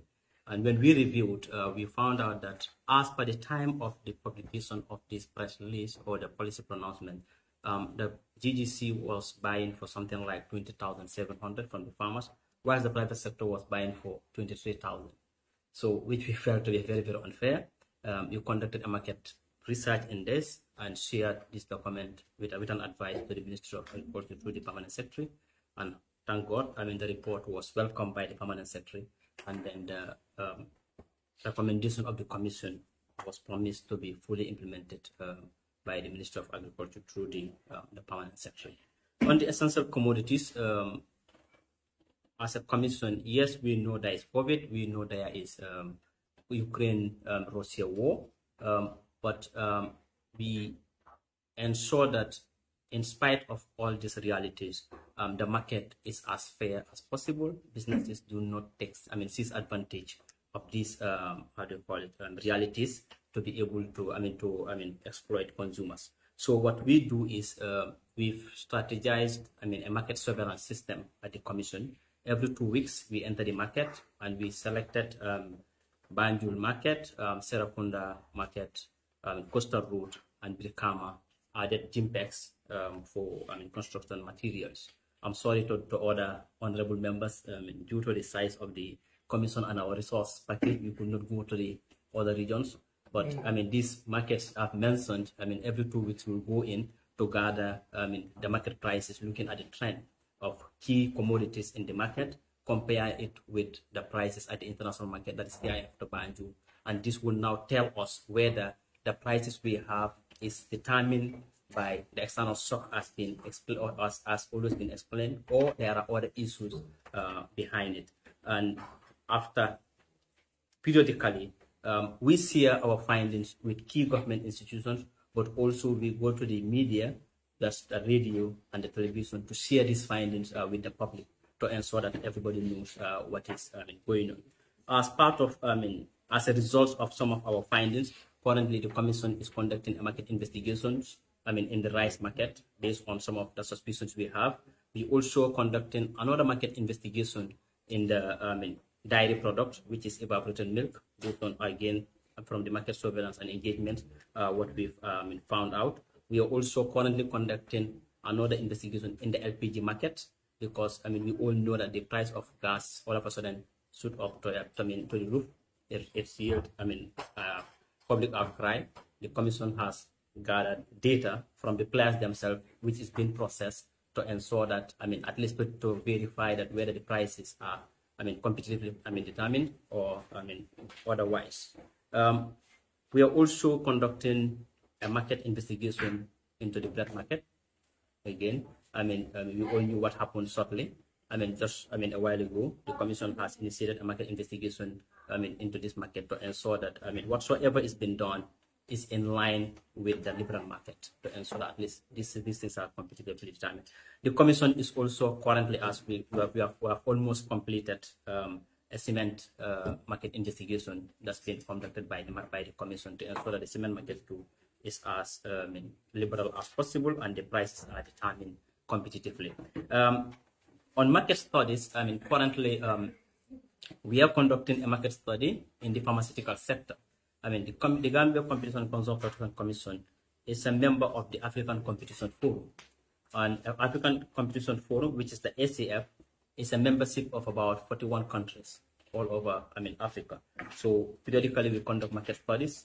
Currently we are conducting a market study in the pharmaceutical sector, and this we are conducting in partnership with the Ministry of Health, MCA, that is Medicine Control Agency, also with the Pharmaceutical Service, and then Pharmacy Council. We're conducting this market research to look into competition issues in the pharmaceutical sector. In fact, the report has already been shared with the WHO, and we are almost at the tail end of completing this report, which should be published at an African continental level. Just at the beginning of this year, we've completed a market study into the aviation sector, which we conducted with the Gambia Tourism Board, GIA and GCAA.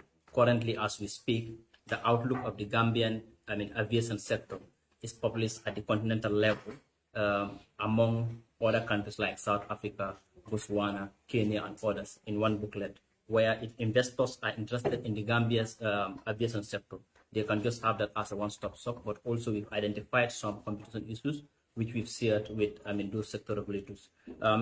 Lastly, as part of our mandate to advise government, at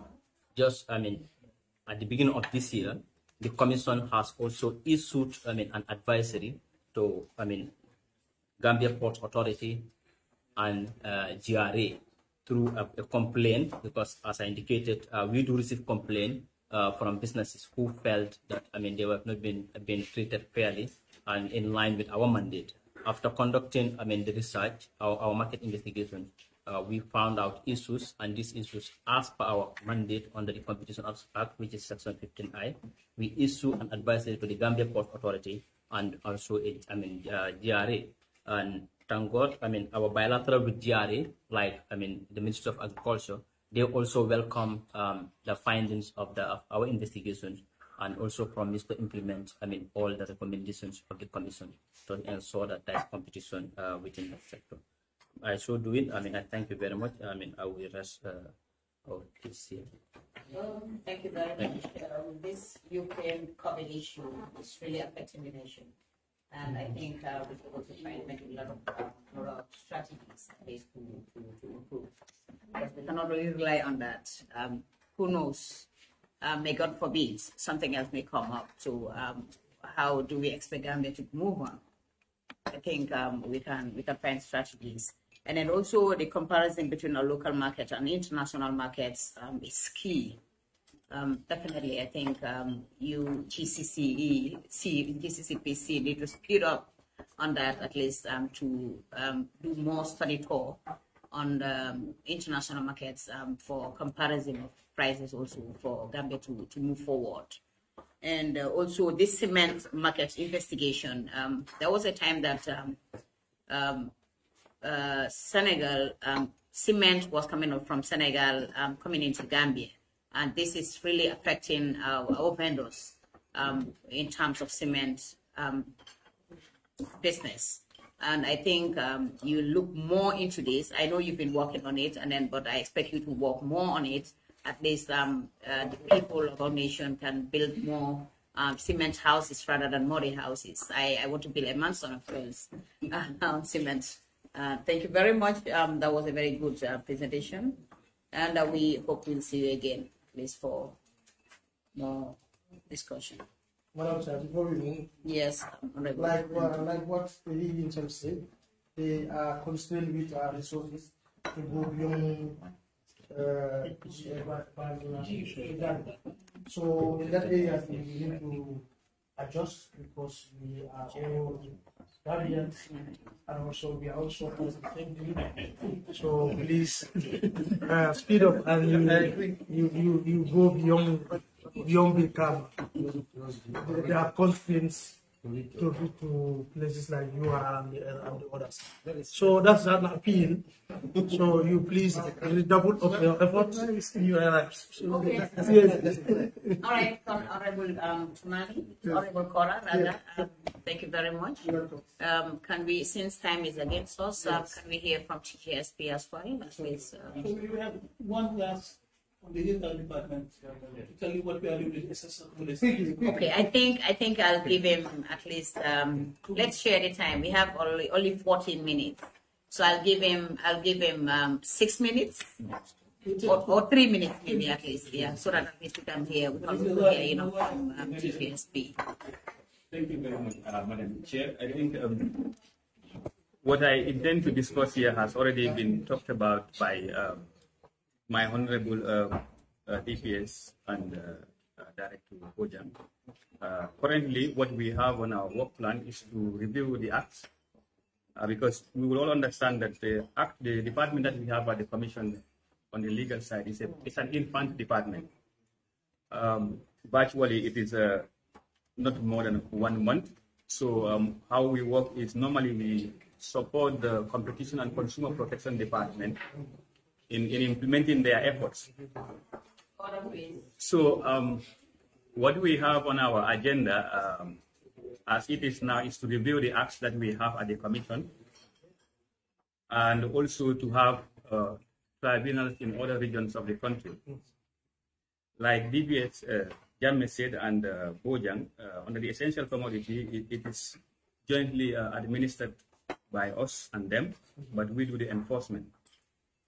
But given that some of the gaps within the Act, so we felt that we should amend it, and some of the things that we've considered are within the Act, I think have been highlighted by Director Bojang. I need not to go further into those things. So looking at the Competition Act 2, we found that we have some challenges that definitely constrain us from doing certain things, in particular when it comes to enforcement. So things like when it comes to abuse of dominance, which are normally investigated by the Competition Department, the Act provides for no fine on those areas, only to issue directives. And we found that this has led to some, I would not say inefficiencies, but some lack of effectiveness in what we do. So we felt that we should review and amend some of these clauses in addition to other clauses under the Competition Act. So when you look at the Consumer Protection Act 2, we have some constraints under the Act, because when the Act is saying that the Commission cannot initiate investigations unless a consumer complains. So because we understand most people will call and say there is a problem there, what are you doing about it? But we are constrained. We're looking at the Act because we cannot just move into the market and act. We have to act and complain. So this also warrant us to look into the Act and come up with initiative, perhaps to amend those clauses so that at least the Commission will have proactive powers.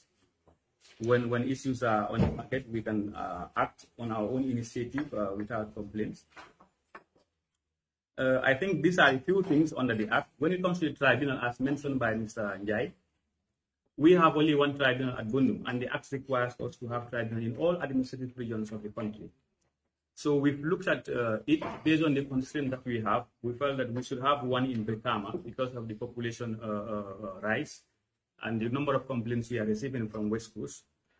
We are collaborating with the judiciary to have the industrial tribunal station in Brikama that we will be using, and have one in Basia as well. So we've already in touch with the judicial secretary to ensure that we have tribunals in Brikama and Basia. So basically, this is what we have. As I said, it's an infant department. So we hope to ensure that we amend the acts, and then that will help us to be more proactive when it comes to enforcement. Thank you. Thank you very much. Talking to amended, it's a good idea, and then also adding up on offenses on tribunal acts to other regions as stated. Also on the, you talked about the constitutional acts as well. the presentation is good, and thank you very much. As I said, it's just a briefing, and we'll discuss more on that. Really. Can we have the next person at least to do the presentation, because we have few minutes, no, at least 10 minutes, and I think I can give him 8 minutes to do the presentation.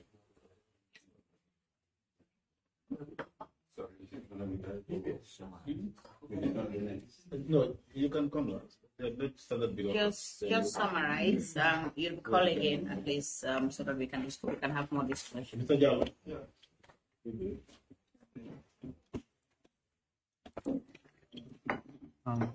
Okay. Thank you very much, Madam Chair. If you guys are hearing me clear, I will seek permission to remain on max. I have cold before I infect my neighbors here. Okay. Okay. Thank you very much. I'm representing my Director General, who is currently on leave. First to say, the Gambia Standards Bureau is an act of parliament which was established in 2010 and started operations in October 2011. And our primary rule is to standardize methods, processes, products produced or consumed in the Gambia. And in doing that, the Bureau have 3 divisions, which due to time, I will try to summarize what they do. I would have allowed each of them to speak for themselves. But which are the standardization division, the metrology division, and also the conformity assessment division. And what we do in the standardization division is to develop standards and promote those standards that have been developed. And in the process of developing the standards, we develop standards through technical committees. Currently, we have about 15 technical committees in various sectors, including food and agricultural products, tourism, halal, chemicals, just to name a few. But in all this, among all these 15 technical committees, each of them developed a number of standards to address the needs of the nation. And we developed these standards through a standardization strategy that has been developed by the Bureau, which is currently under review. According to the standardization strategy, we prioritize which standards are to be developed every year until the end of the strategy. In addition to the strategy, we also sometimes receive requests from interested parties and partners to say, this particular standard is a priority, and we want you to develop these standards to support what we are doing, which we also do. And currently, we are working with about 4 projects to develop standards. And one of them is the rice value chain transformation project, which is aimed at transforming the rice farming into a subsistence, from a subsistence farming to a commercialized farming. So in doing that, then it means the rice they produce should enter the market. And in entering the market, now there the issue of quality comes. Because if you are to enter a market, then you need to meet certain quality and standards to be able to compete in the market. So currently we have developed 4 standards already for the rice value chain, and 2 are under development. To be able to support those farmers such that once they are able to grow in large quantities, the process of growing, the packaging, the labeling, and also the rice grain itself will meet the quality for both the local and international markets. And another project that we're working with, which is the ITC, to be able to standardize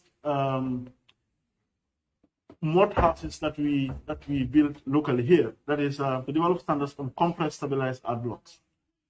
And we've developed about 7 standards on that, from where it is just a mud to the stage wherein it is a fully standardized block, and also to guide how to erect a house using the stabilized art blocks. And these houses have been proven to be more cost effective and more convenience to even live in. And another project is also the EBA. We're working with the EBA to be able to standardize some of our forest products that we produce in this country. Because we've learned a lot from the COVID that we are importing a lot, and when prices go up, we suffer. And we have our local teas here. Why not we not import tea now? So we're working with them to standardize honey, standardize moringa, to standardize jambakatan, to standardize the kinkiliba, and most of these good products that have been used as tea and been consumed in the Gambia, not for medicinal purposes. And the last project that we are currently working with is the WACOM project, which is, of course, under the Ministry of Trade through UNIDO. We're working with this particular project to be able to standardize our local produce. I had mention of somebody saying some of our products does not last long. Yes, because sometimes we just use the traditional way of producing it, and we don't follow quality and standards. So currently what we're doing with them is to develop standards for onions and to address the reason why our onions couldn't even last long. Our onions couldn't penetrate the market. Our onions could not be even exported to the extent that we are still exporting some onions. And others is the tomatoes, that is sweet potato, and also pepper. So those are standards that we are currently working on with that particular project to standardize those products. We feel in developing these particular standards, it will address to some extent food importation, to the extent that we have all the land to grow and we can even export and compete in international markets. And also we have another division in the bureau which is responsible for testing, inspection, and certification of these products.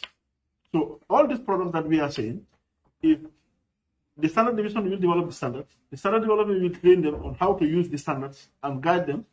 But if the product should go out, then it needs certification. It needs to be inspected. And then the conformity assessment division does that. Currently, we have been developing a lot of certification schemes to be able to certify most of these local products. A scheme which is currently ready is the packaged drinking water. But most of these boosties that we are talking about and the rice, we are on the back of developing a certification scheme so that they will have a quality mark from the Gambia Standards Bureau. And that mark will be recognized across ECOWAS level, and we can even defend it at international level. Also in addition, for conformity assessment, currently I have somebody mentioning of cement. Currently, it's also our mandate when there are queries for us to test and see whether they conform to standards. And to inform you, we have developed and published some standards on cement. And currently what we do so far at our own expense, we've collected all cements being produced or consumed in the Gambia as per our act, as per the act of our mandate. And we've sent them for testing at an accredited laboratory. So the test period should last for 28 days. You will have results the second day, the 7th day, and the 28th day. And so far as we speak, for all the 6 products, we have received results for the first and second day, first and the 7th day, which we still archived, and we're waiting for the 28th day, which we will inform the general public that these are the qualities of cements that we have that are being produced or being imported into this country. Because I'm summarizing, I'm rushing. Just to inform you, we've also published over 100 standards, and we have currently around 30 standards that are under development. And we have a laboratory called the National Metrology Lab that is responsible for industrial and scientific metrology. And what we do is we have the international reference standards that we support industries to be able to calibrate their devices to ensure that all measurements that are being here in the Gambia are traceable to the international SI units. For example, if a bag of cement is weighing 50 kilo in Gambia according to the weighing device, it should weigh 50 kilo when it goes to other countries. And we've been supporting a lot of industries to do that. GHE, even the airport, the weighing scales used in the airport and many other institutions, we calibrate their weighing devices. And we've also conducted some visits to an attempt to calibrate the weighing bridge at Trans-Gambia Bridge or Senegambia Bridge. But due to capacity, we were unable to provide that particular services because the scope we have currently is limited and is way less than the capacity of that particular weighing bridge.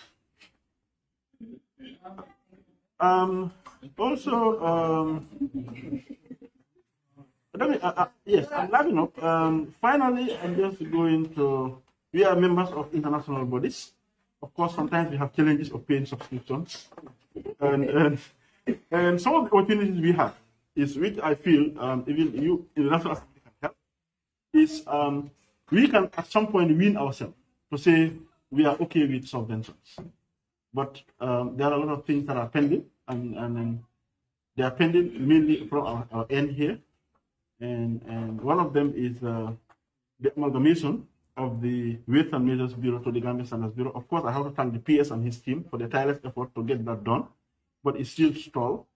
And we're still hoping that the Weights and Measures Bureau that are responsible for legal metrology could be incorporated with the Bureau, wherein we'll have both legal metrology, scientific metrology, and industrial metrology at the same department, then it becomes comprehensive. So that's what we've been advocating for. The act has been reviewed. I understand there were some hinges we are still following up. But I can assure you that the PS and his team are so much committed to that. They are also pushing. But it is still something that we have a challenge, and we would really appreciate if it reaches here, if you can help us facilitate the fast track. And also the light testing laboratory. Currently, we have a support that is giving us a light supporting laboratory. They've procured one equipment for us that is an integrated spare, which is currently at the sports. We are still working on the paperwork to get it from there and put it in our laboratory. And we're also hoping to have a food testing laboratory from the Wacom project to also support some of our testing services, because we've realized the SMEs here, if they want to export, most of them to be able to do conformity assessment services, the testing bit of it mostly outsourced, because we cannot put our quality mark without getting a result from an accredited laboratory. So that is a big challenge. Though there's an opportunity as well, which I was expecting maybe Omar to mention, that we have the Turkish government, the Turkish Standards Bureau, through a meeting, they are also willing to partner with us to get us a laboratory in partnership for that they intend to use as a regional lab. Honestly, if we could also have that together with some of these labs, it will do. And the final one is the petroleum lab, which currently we are working with the Ministry of Petroleum to be able to get the petroleum lab up and running. We have got the standards already for petroleum and all petroleum products, but we don't have the lab to be able to test the products that are coming into the country, except we outsource, which we feel is a burden on most of the players to say that if you bring a product, before you offload the product, we have to send the samples for them to be tested outside before you can offload into the Gambia. So we feel that's a burden, and it can lead to fuel shortages and so on.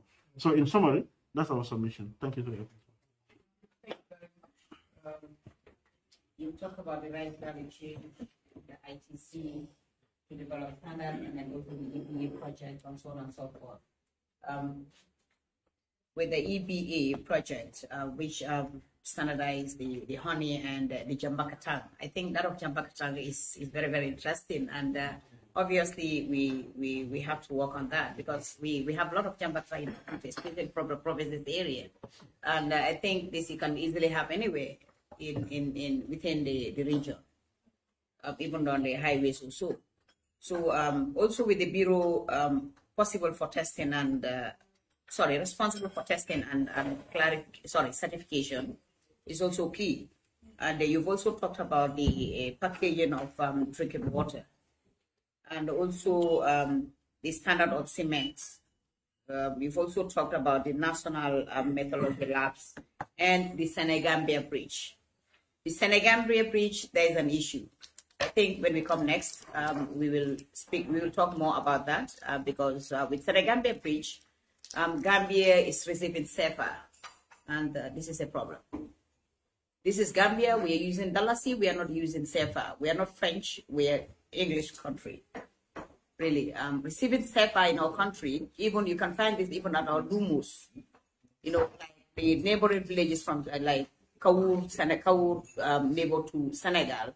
Like you may go to, sometimes you go to some Lumos and then there'll be people asking for CFA. Sometimes you find a product lying down and you'll ask how much, they will tell you this is in CFA, this is Dalasi, but I want the money in CFA. I don't think this is how we should be operating in the Gambia. It's really affecting us.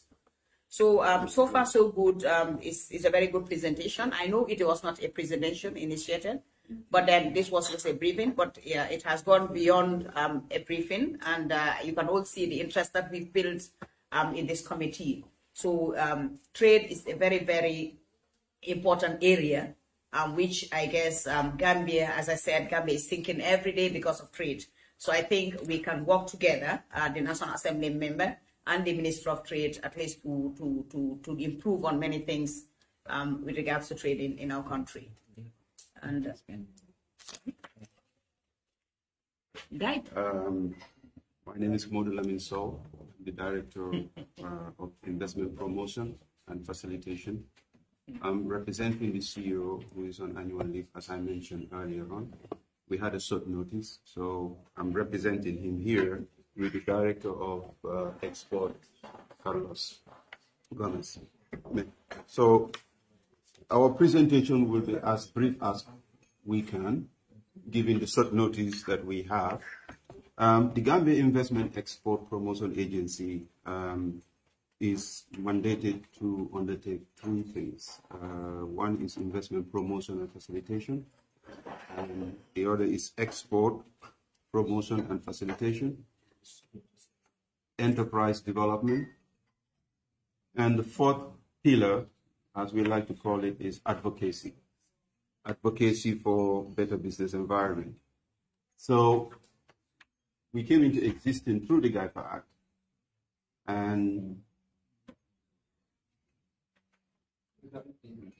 okay, so whatever we're engaged in is confined by the Giepa Act. We have a Giepa Act, first initiated was 2020. We have a 2015 Giepa Act and regulations that also govern what we do. As you mentioned, Madam Chairperson, trade is a very important area. And when you say trade, you say investment, and trade also means export. Export is supported by enterprise sector, which is the MSME.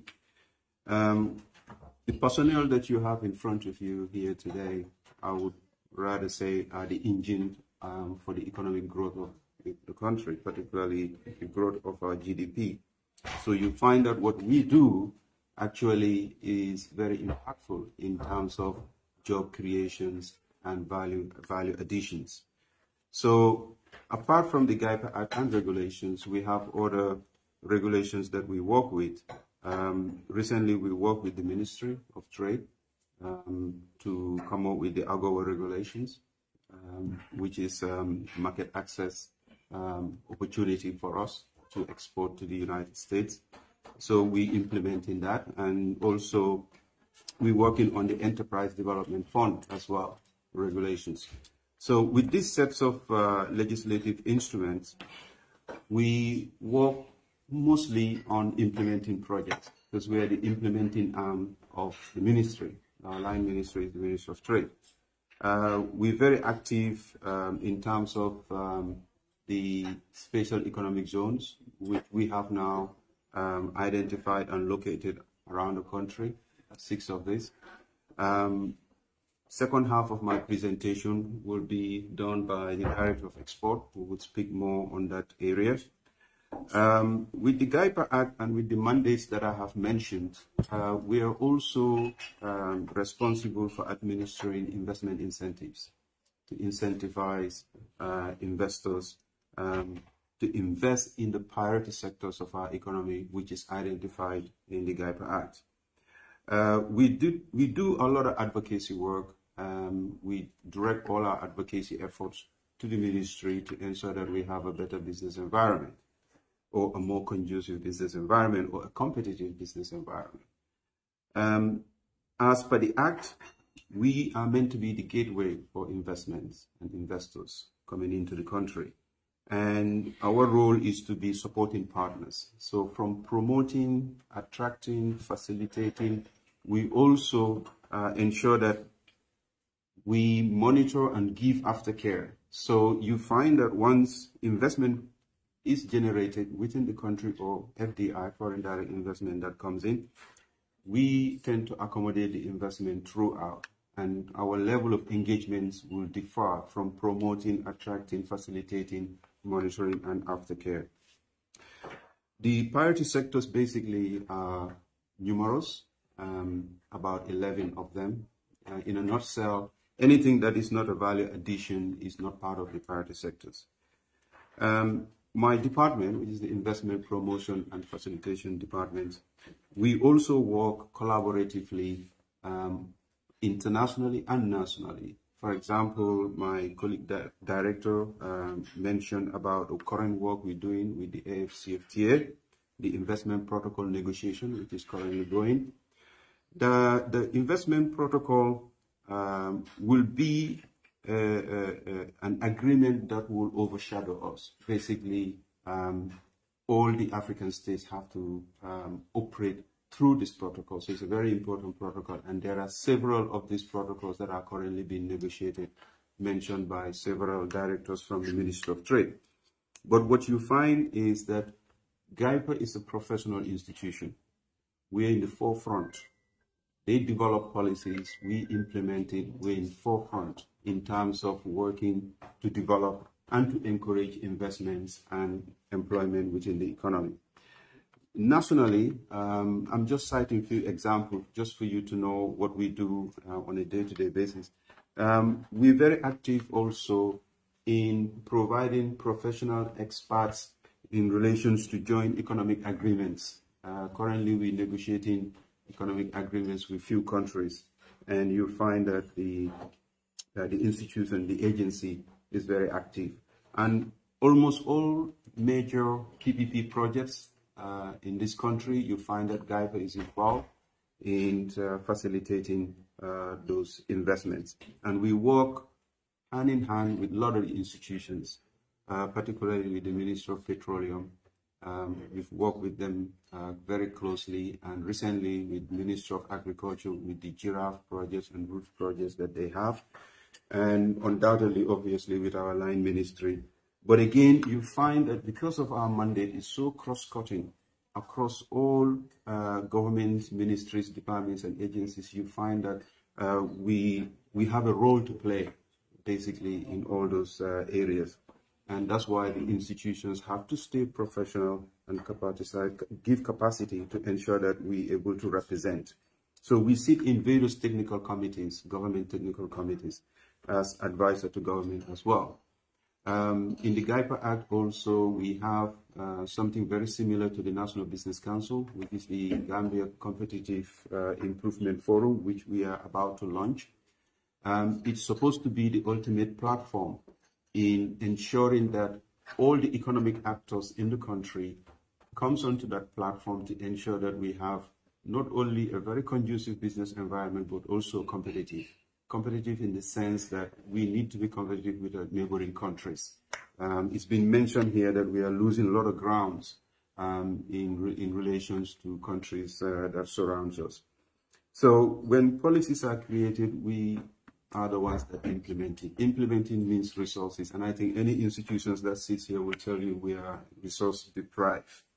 So the other thing to mention also is that we handle all missions that relate to investments, both incoming missions or outgoing missions. You find that actually our role is something that is very, very important in any country that you go to nowadays, because investment promotions, we are called IPAs, investment promotion agencies. You find them in every country, but even the embassies now, their roles are kind of slowly changing into being an IPA. They call it economic diplomacy. So our role is very, very critical in terms of national development and the like. So we have few stats, but because we haven't got much time, I will just let my colleague director also make interventions, and if we have any Q&A, perhaps we can give some of those informations. I would like to pass it on to Carlos.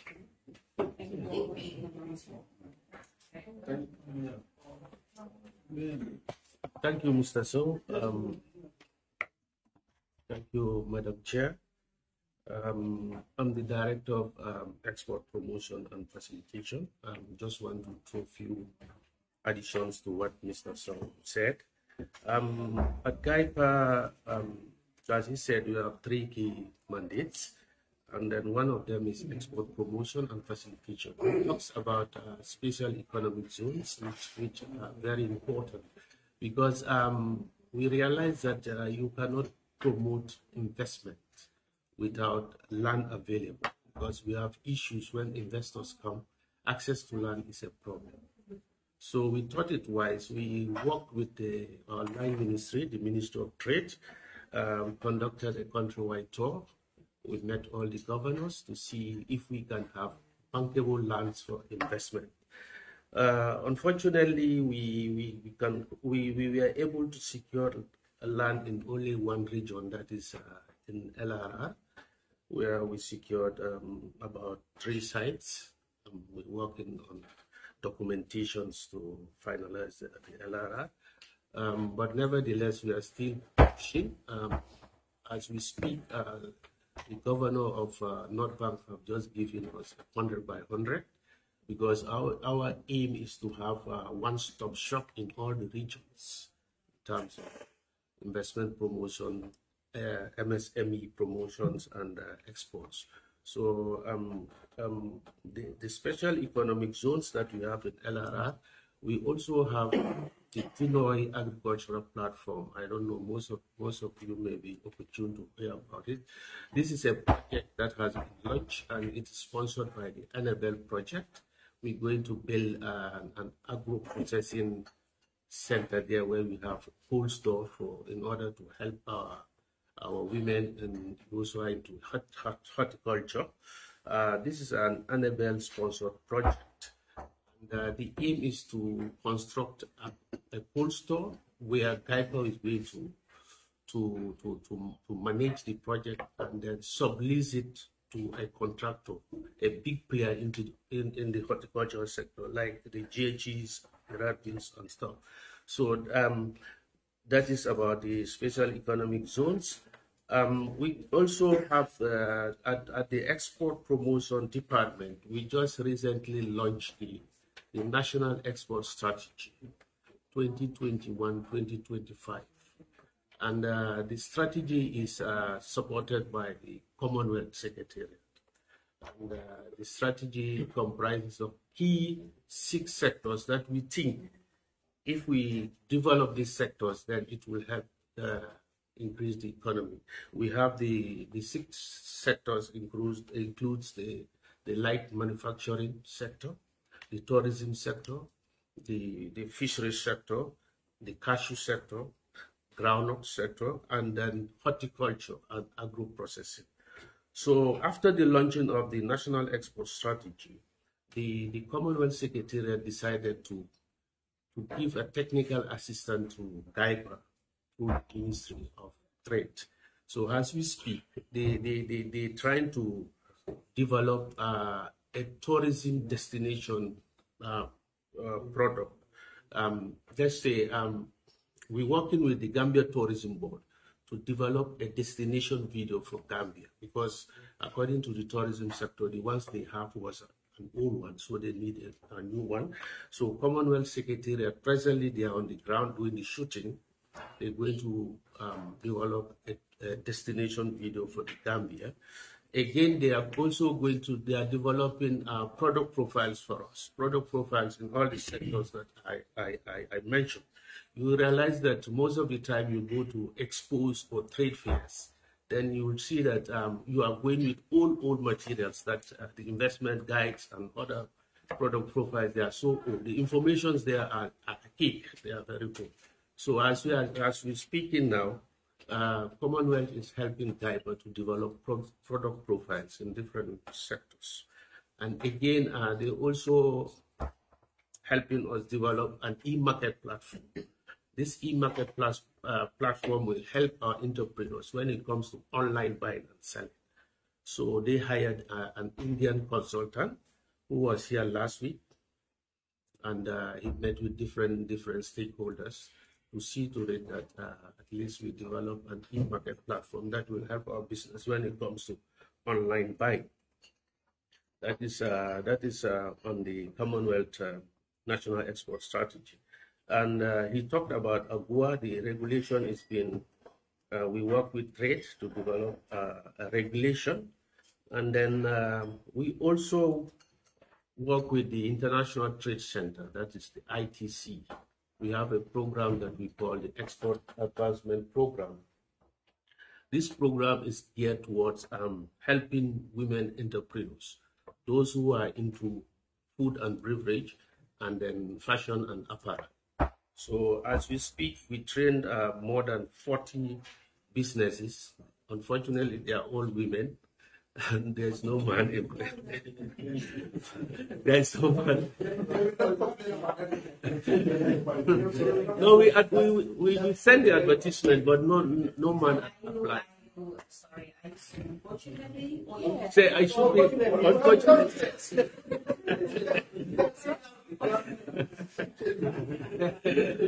Fortunately, unfortunately.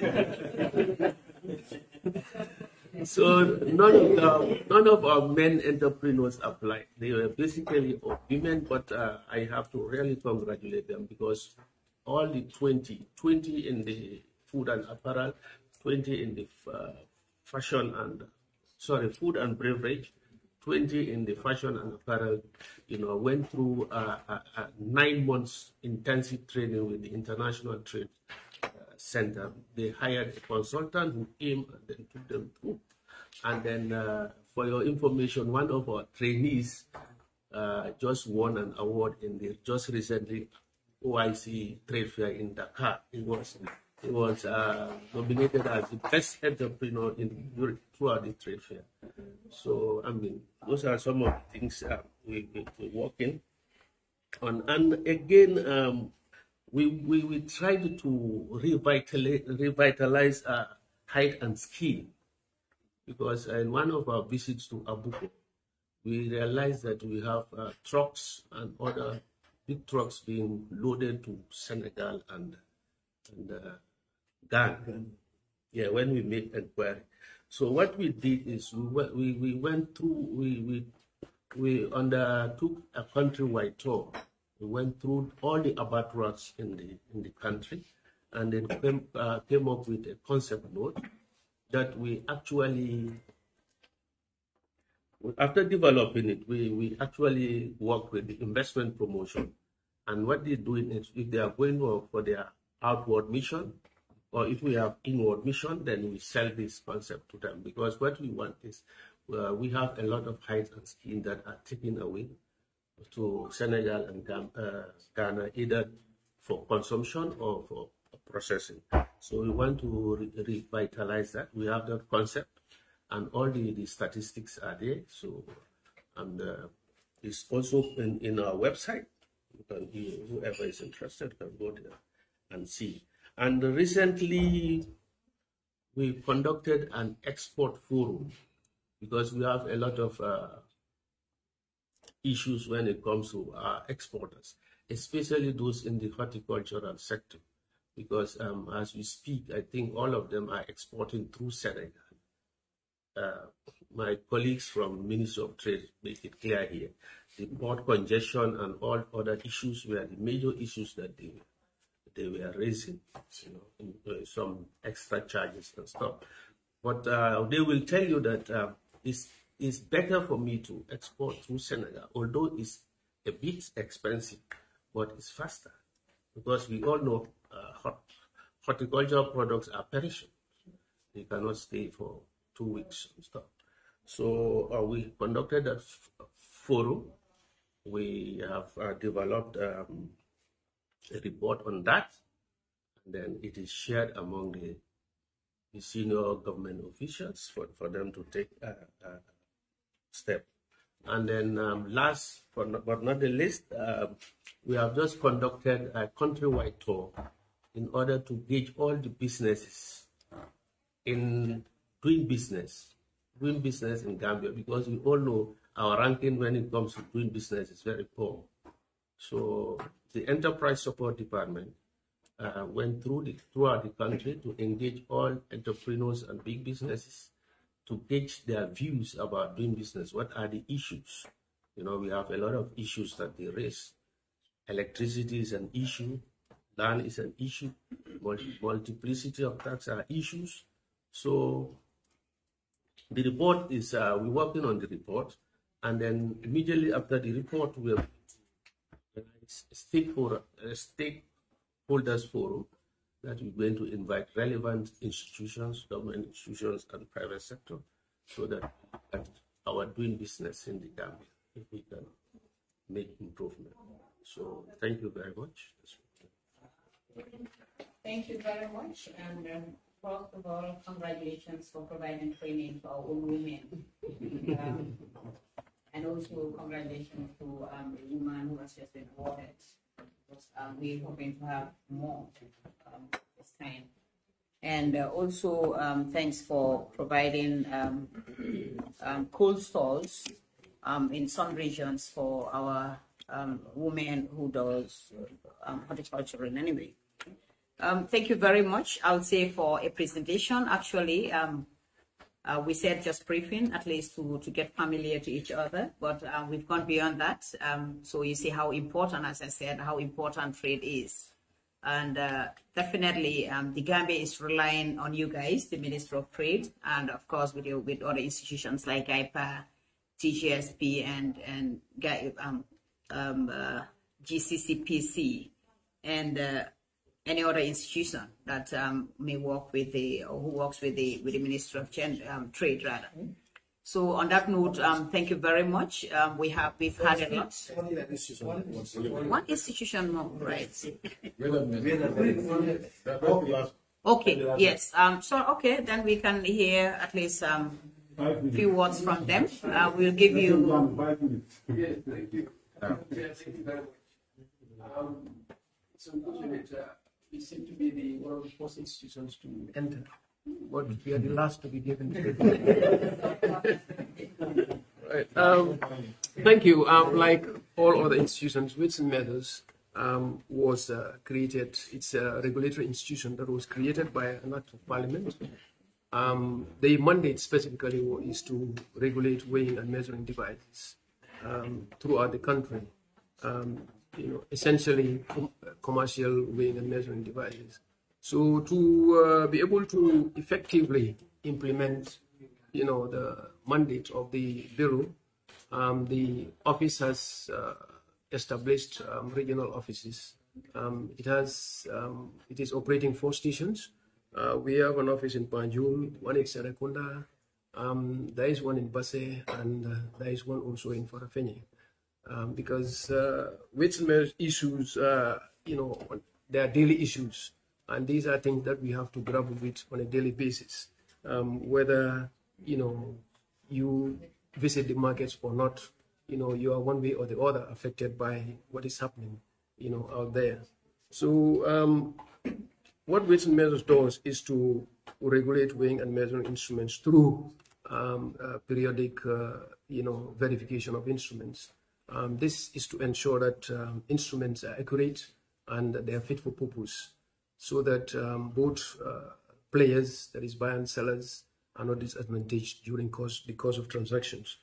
And this is done through the initial and subsequent verification of instruments, as well as fuel dispensers. We look at that component also to verify that the fuel delivered is actually the price that you pay for. In terms of, we also check pre-packaged commodities, that is to ensure that what is contained in the package in terms of the weight is actually, the true value. So also we enforce weights as far as the bread regulation is also concerned. Also, during the course of this year, That is these 2 quarters. We've been able to verify about 2,500 instruments throughout the country.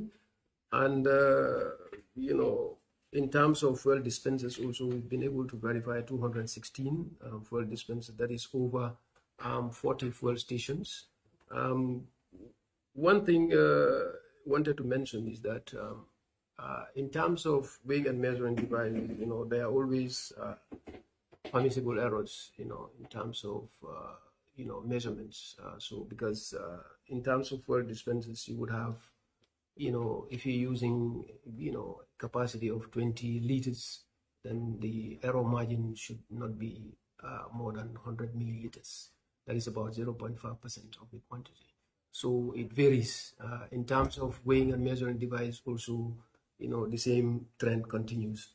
So unfortunately, some of my regional officers are not here. They would have loved them to give some of the things that they are also doing in those areas. And also we would have loved to expand to other regions of the country, but unfortunately it's not easy, because opening offices has to go with instruments, because verifying instruments does not require physical, you know, checking. What it does is you need devices to be able to do that job, because those devices should, you know, guide you as to, you know, whether, you know, the instrument is within, you know, it's operating within the procedures, or it's within it's fit for purpose. So, and also we have one of the guiding tools, you know, of the weights and measures is the legal framework is the Weights and Measures Act, and also the weights and measures rules. The rules actually serve as the operational guidelines. You know, it tells you the you know, different instruments that is covered within the Weights and Measures Act, and also the procedures in terms of verification of these instruments. So verification of instruments covers, you know, from markets, lumos, or other establishments where, you know, transactions that involve the use of weighing and measuring instruments, so that everybody is at par when it comes to these operation of these instruments. So essentially, in a nutshell, that is the operation of Weights and Measures Bureau. Thank you very much. Thank you very much, Mr. Sorry, it is not even a capture of the list of addresses that we have. Maybe it was the reason that I forgot to ask you on regulation anyway. But it's not a problem. Had a lot from you also, and which, as I said, I think the National Assembly and the Ministry of Trade with other institutions will, we are a family. Without us being together, trade cannot move forward.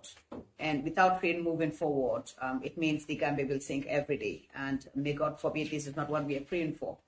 We want Gambia to be like other countries, especially our coach, Washington, D.C.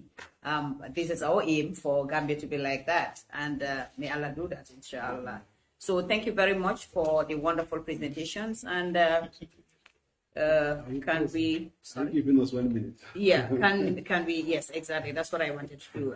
Thank you very much. And can we hear from the honorable members in case they have any observation, please? But in summary, please, since other committee is coming here for the session. So thank you very much once again, and then for your cooperation, and then well presented. And the other thing just I want to say, for me, we can never fight poverty without improving the economic status of our people. So it is this institution that we can help our people maybe become economically strong. So what I want to say here, because if you look at what is happening, because the background that I have is not about my academic knowledge. What I boast most is always about the knowledge I have about my people. Because I worked as a forester before, 5 years. I resigned to work for Child Fund, 5 years. I decided to travel, go study, get my master's, come back, worked for the livestock sector, 5 years, forced to get into politics. It's never been an aim to be in politics. Yes, because of the country, how we are going. Because for me, sometimes I judge when we are counting problems here, in terms of the other trade problem that we have. We always say COVID-19 and Ukraine, Russia, but we forgot to call COVID-17 trade. Senegal, the way they are bullying us in terms of trade policies is definitely go to the border, because I know what happened. I was at the abattoir, livestock. Ask these animal dealers when they travel to Senegal, to Mauritania, and to Guinea, Mali to get these animals. The only country they will always tell you that they have problems is Senegal. And these are the people we always say that they are our neighbors, they are our people, we are one. I cannot understand that oneness we are talking about. We have to fight for the interests of our people. We have to keep politics out. Because definitely the way things are going, we are losing our businesses to Senegal. The post already is gone, 3/4. We are just talking. Because we are representing the people. We know what is affecting our people. We know what is affecting the economy. And sometimes I said not about academic knowledge. I cannot boast to say that I have a master's degree in business administration. And then when it comes to now deliberation, when it comes to the technical side of it, I am zero. Because it is the technical knowledge that should dictate that I have that degree. But without the dictation of the technical knowledge, then my academic knowledge is just about, I just read and passed my exam, that's all. So we now need to work together to improve definitely the business sector. This is the most important institution for me, because without the improvement of the economic status of our people, we are the direction we are moving, I'm afraid, to be honest with you. Because everybody is complaining every day. And then the complaint is always against our neighbor, Senegal. You can take a bag of sugar to Gambia without facing many challenges. Take even a cup of sugar to Senegal, you have issues at the border. Even our vehicles, any number of vehicles can come from Senegal to Gambia, no problem. One vehicle getting into Senegal, you'll be stopped. And then we are saying that we are one. We need to look into this. So this is just a briefing. When you come, be prepared. It's not about you, but it's about what our people are telling us. And then normally for me, I move around. I know what is happening. So, and I served as a director before, and then I work with the community before. I live with them. So whatever we come to the table here, I know we have very good written policies in the books that are like what I say, well designed. But when we come to the deliberation, we work into the community, what we deliver is completely different from what we have in the books. So that's why we need to think, to move. This is my observation about what is going to happen within these 5 years. So we have to work as a team. Thank you very much, Honorable Tumani. Yes, Honorable. Okay. Thank you, Madam Chair. Well, I have one question for consumer protection. That is, what are the concerns and the complaints you receive from on side of the vehicles from people? You said you receive a lot of concerns and complaints regarding the vehicles. What were those concerns? Yes, the complaints. Mainly they're in relation to spare parts, because given the purchasing power of consumers, normally they mainly afford second-hand spare parts. And some of these second-hand spare parts, when they come, they are not really tested per se. So it's very risky. So normally they will go and buy these spare parts, and then issues come up. And then mostly the people who sell them will say that I just imported it, it's not my responsibility, and things like that. And also sometimes to vehicles, they can buy vehicles, maybe they take it to the mechanic will say it's okay, they drive it, they have already paid the money, they drive it within 2-3 days, major issues start coming up. And then maybe the seller will say, your mechanic has already verified that everything was okay, so I will not take it back. So these are some of these issues we are mainly facing. Recently there is a new association of vehicle dealers, so we are normally we are trying to get to them, to train them about our act, and also to state that at least even if you are selling a second-hand product, the onus is on you to at least educate the consumer if there are any defects with it. That way the consumer will know to expect. But also there is also supposed to be an expectation too. As a consumer, you also need to know that buying a second-hand is different from buying a brand new product. You don't expect a second-hand product to work as perfect as a brand new product. So all those things are things we need to play around. It's about business obligations, about consumers also, their responsibilities also in terms of ensuring that they do proper due diligence, especially if they are buying things that are not for sale. Value for money. Yeah. Value for money. Yeah, okay.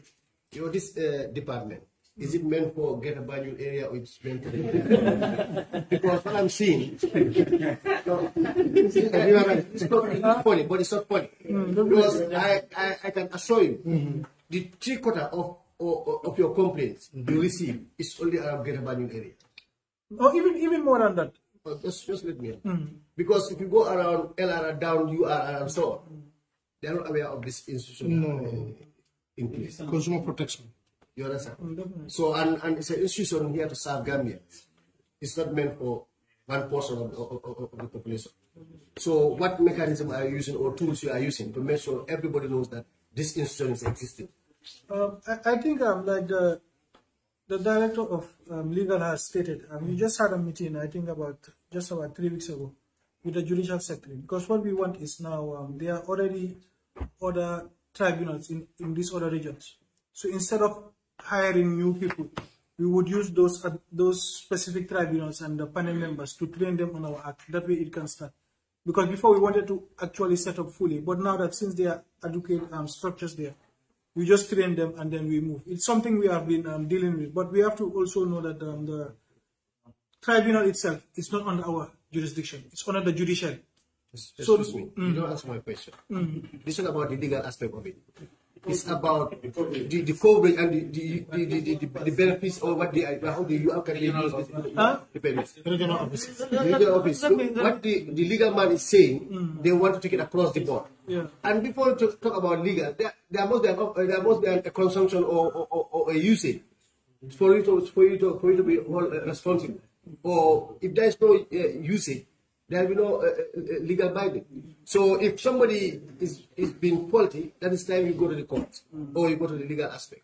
So here, what I'm saying is, what mechanism are you using? Because I know 100% is one side of the country that is benefiting from this department. So what mechanism are you using for the other side of the country also to benefit from this institution? I think because it's very important. Your question is our presence in your area. And it's very simple. Yes. We are a subvented institution yes. with limited resources. And I think the more resources we have, the more we can expand our coverage to your area. What we've been doing with your area is we've been sensitizing people about what we do. But again, we need to set up shop in your area. And we have plans to do that this year. How long was this institution been established? The act was passed in 2016. 2016. And every year you send your budget, not so, and you have been subvented. So up to now, how many years now? 6 years. And you are still telling us you have budget constraint. So it means every year you are already centering your mind around this end. No, just allow me because Madam Chair, listen. These are taxpayers' money. Madam Chair, just allow me. These are taxpayers' money.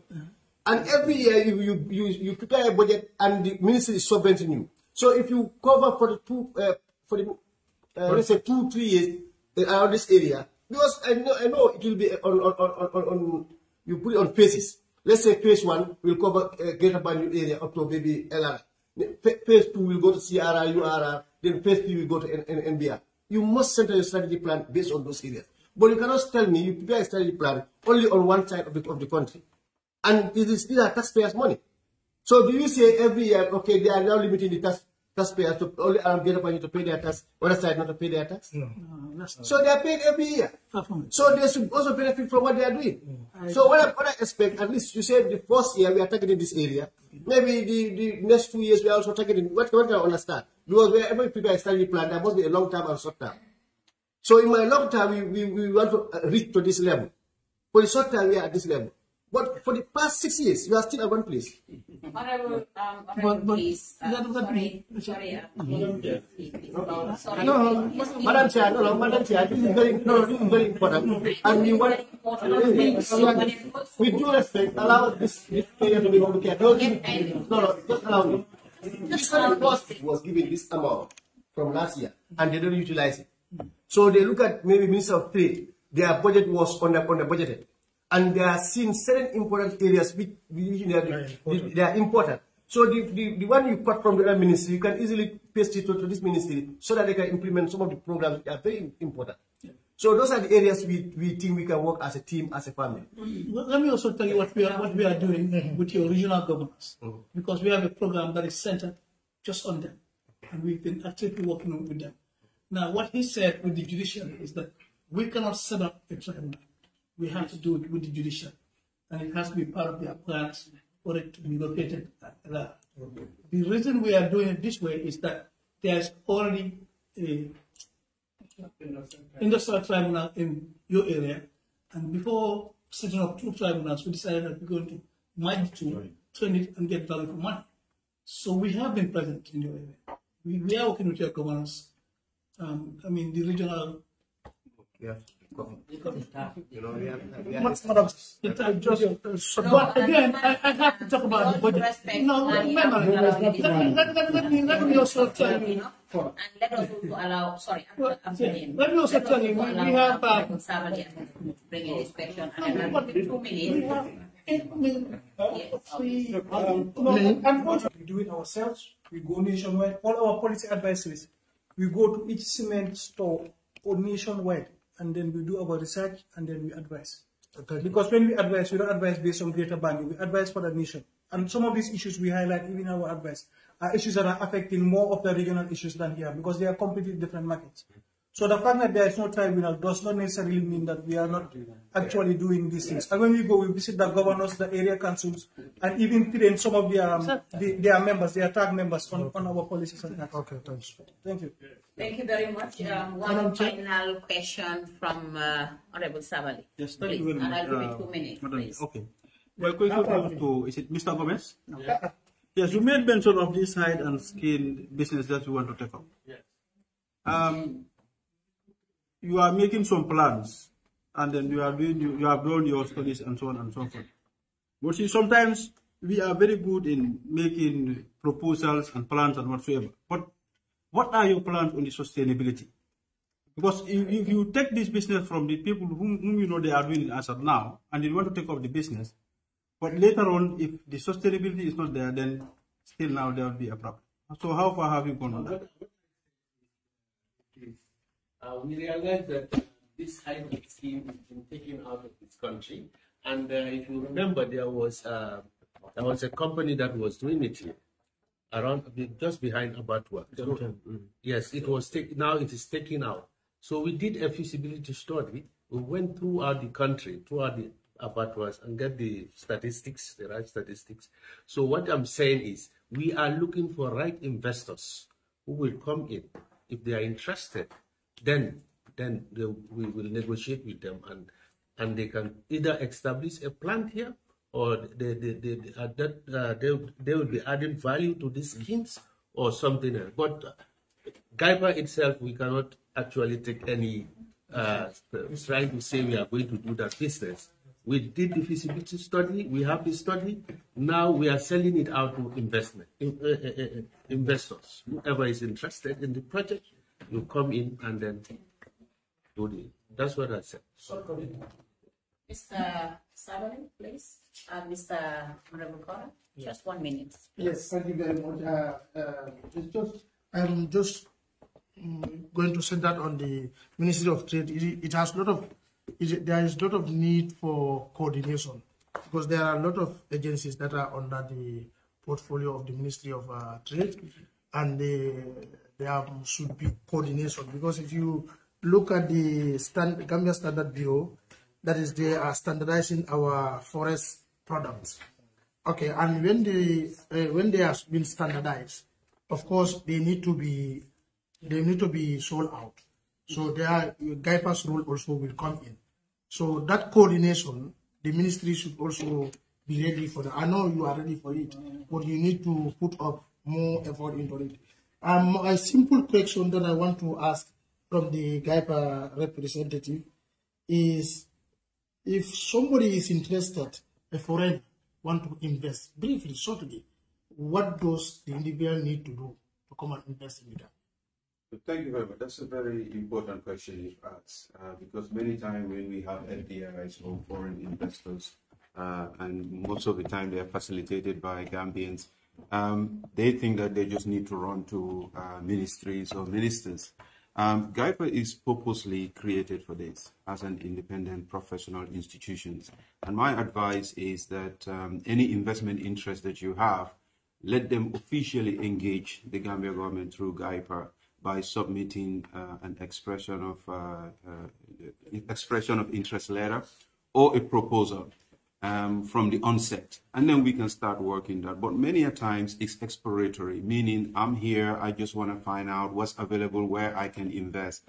The best place to go is Giepa, because we sit down and then, using our professional expertise, have that conversations with you. Yes, you're welcome in the country here. These are our legislative, these are our investment code and how that relates to your areas of interest. We tell you what the opportunities are, and that's where we try and link your area of interest to the opportunities. And also Giepa is the place where you can have business matching, enterprise to another enterprise, FDI coming in with the local investors.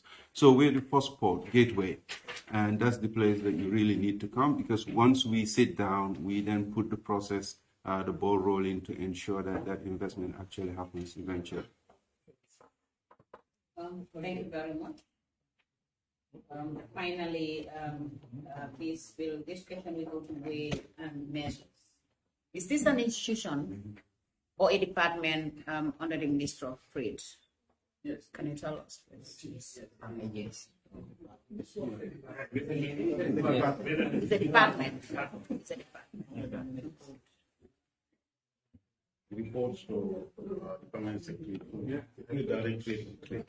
So this brought us to the end of the meeting. Thank you very much for attending this meeting, really. We will invite you next time, and we can have more discussion on trade. Thank you very much, Giepa. Thank you very much, Gccpc and Tgsb, and of course, with the measures. And thank you very much, the Ministry of Trade, for attending this or for answering to our calls. And we will call you next time, at least. We can have more discussions on trade issues. Thank you very much. Can I have someone to move the motion that we adjourn the... So also, we need a summary of the presentation of the Gccpc, Giepa, TGPS, and their strategic plans. Can we have that? Yeah, we'll do that. I think before we close, we also want to take the opportunity to thank you and the members of this committee. I think this is a great day for us. It's also a very important day for us to have this opportunity to interact with your committee. And I think we look forward to have more of these kind of interactions, where that will bring us much closer to each other, and also for us to understand the role of the ministry and also what we can do together. I think that is very, very important. I think one of the challenges that we have as a ministry, this is a very under-resourced ministry. As if you look at the whole entire budget with all these agencies sitting around, it's about 0.9% of the total budget. You know, which means that our resource envelope from the government is less than 1% of the national budget, which is really very, very small. And we have a lot of initiatives that will really promote development of this country. Because few of the challenges that we have includes unemployment, which is very almost at an alarming rate. Unemployment is very high. I think the recent statistics shows that even the poverty has increased because of the high level of unemployment, which is very important. And also looking at trade facilitation as an important instrument for development. At some point, we wanted to bring the National Assembly members of Senegal and that of the Gambia National Assembly so that we can work together. Well, this will help us to be able to promote regional integration. Because the best example for any country in ECOWAS to take as a good example for regional integration is how Gambia and Senegal can work together. Because there is no way that this country can develop without, working with Senegal. It's almost impossible. Because our geographical location within Senegal, has a lot of disadvantages for us, as a country. And I think we should do everything possible to ensure that we work together very harmoniously and to promote our mutual development interests. I think that is very, very key. And one of the areas that we also want you to help to come in is the business council. We set up these business councils to bring government and the private sector together to ensure that we work together hand in glove, for the development of this country. Because where you have a government as a major employer in any economy, knows that the economy is not growing. Because the employment should be driven by the private sector, not government. Government should only create the enabling environment. And if you look at what is happening now, the government is still the major employer, which means that we need to improve our business environment so that we can be able to attract more investment and open up our economy. But that's what is going to bring us development. Without that, it's going to be difficult. And this is an area, we set up this council some years ago, and it's on and off. It's like, you go to, it goes to coma, then we try to reactivate it, it goes back to coma. And I think we can work together to reactivate that, because that brings the business executives and the government. These are ministries that are very, very important in promoting the business climate in this country. We're talking about Ministry of Tourism, Ministry of Finance, Ministry of Lands, and these are very important works, to ensure that we work together with private sector, to create opportunities, for economy to expand. That is very key. And I think that is something that we want you to help us to ensure that we have that done. Because, and one of the areas that government, has been trying to invest in to ensure that we deal with unemployment is skills, to increase the skill set of Gambians. We have a lot of skill areas that you cannot find Gambians. So people talked about, how do you call it? Photocopiers, bakeries. When a bakery breaks down here, you have to get a Senegalese all the way from Senegal to come and repair it. And these are areas that we can build capacity, so that we can be able to deal with these areas as Gambians. And also the employment, our Labour Act, the bill is coming. We're trying to do everything possible to ensure that before the end of the year, we have it here, so that Gambians, we can empower Gambians to be able to get into employment. Because investment is about that, to encourage, to create opportunities so that your citizen can be able to get engaged. And this act will really help us to be able to do that. Because currently we don't have a legislation that will ban foreigners from taking certain jobs. Because what it says is expatriate quota give you 20% of your workforce. It can be foreigners, as long as you are going to pay the fee. Look at any business in this country where you calculate 20%. Which means that the echelon of your business, will be all the foreigners. All what they pay, they go and pay 40,000 or 30,000. Something like that. It's very easy for them.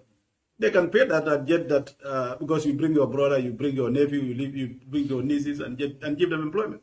And you are driving in our economy. Then we should get those kind of benefit for the citizen. And these are some of the areas that we want us to work together so that we can be able to create opportunities for the Gambians. The competition area, this is an area because we noticed that the law needs to be revised. The law needs to be so that we can empower them more, so that we can have a more competitive business environment, more competitive investment environment where people do not use their market dominance to be able to suppress others so that they will not be able to flourish. I think this is an area that we are paying attention to, and we want to thank you once again for this opportunity. Thank you. Thank you very much, PS. It's all noted. And the clerk will also go around to share the email addresses with all the presenters. And once again, thank you very much. And I think we can call this meeting closed. And can we have honorable members? Can we have someone to move the motion that we adjourn the meeting till further notice?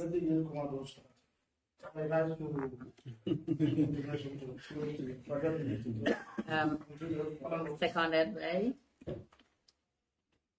So you are not sitting down. Thank you very much. Since this meeting has been moved, the motion has been moved for the meeting to be adjourned until further notice and seconded. So I hereby close this meeting until further notice. Thank you very much. Thank you. Thank you. And yes.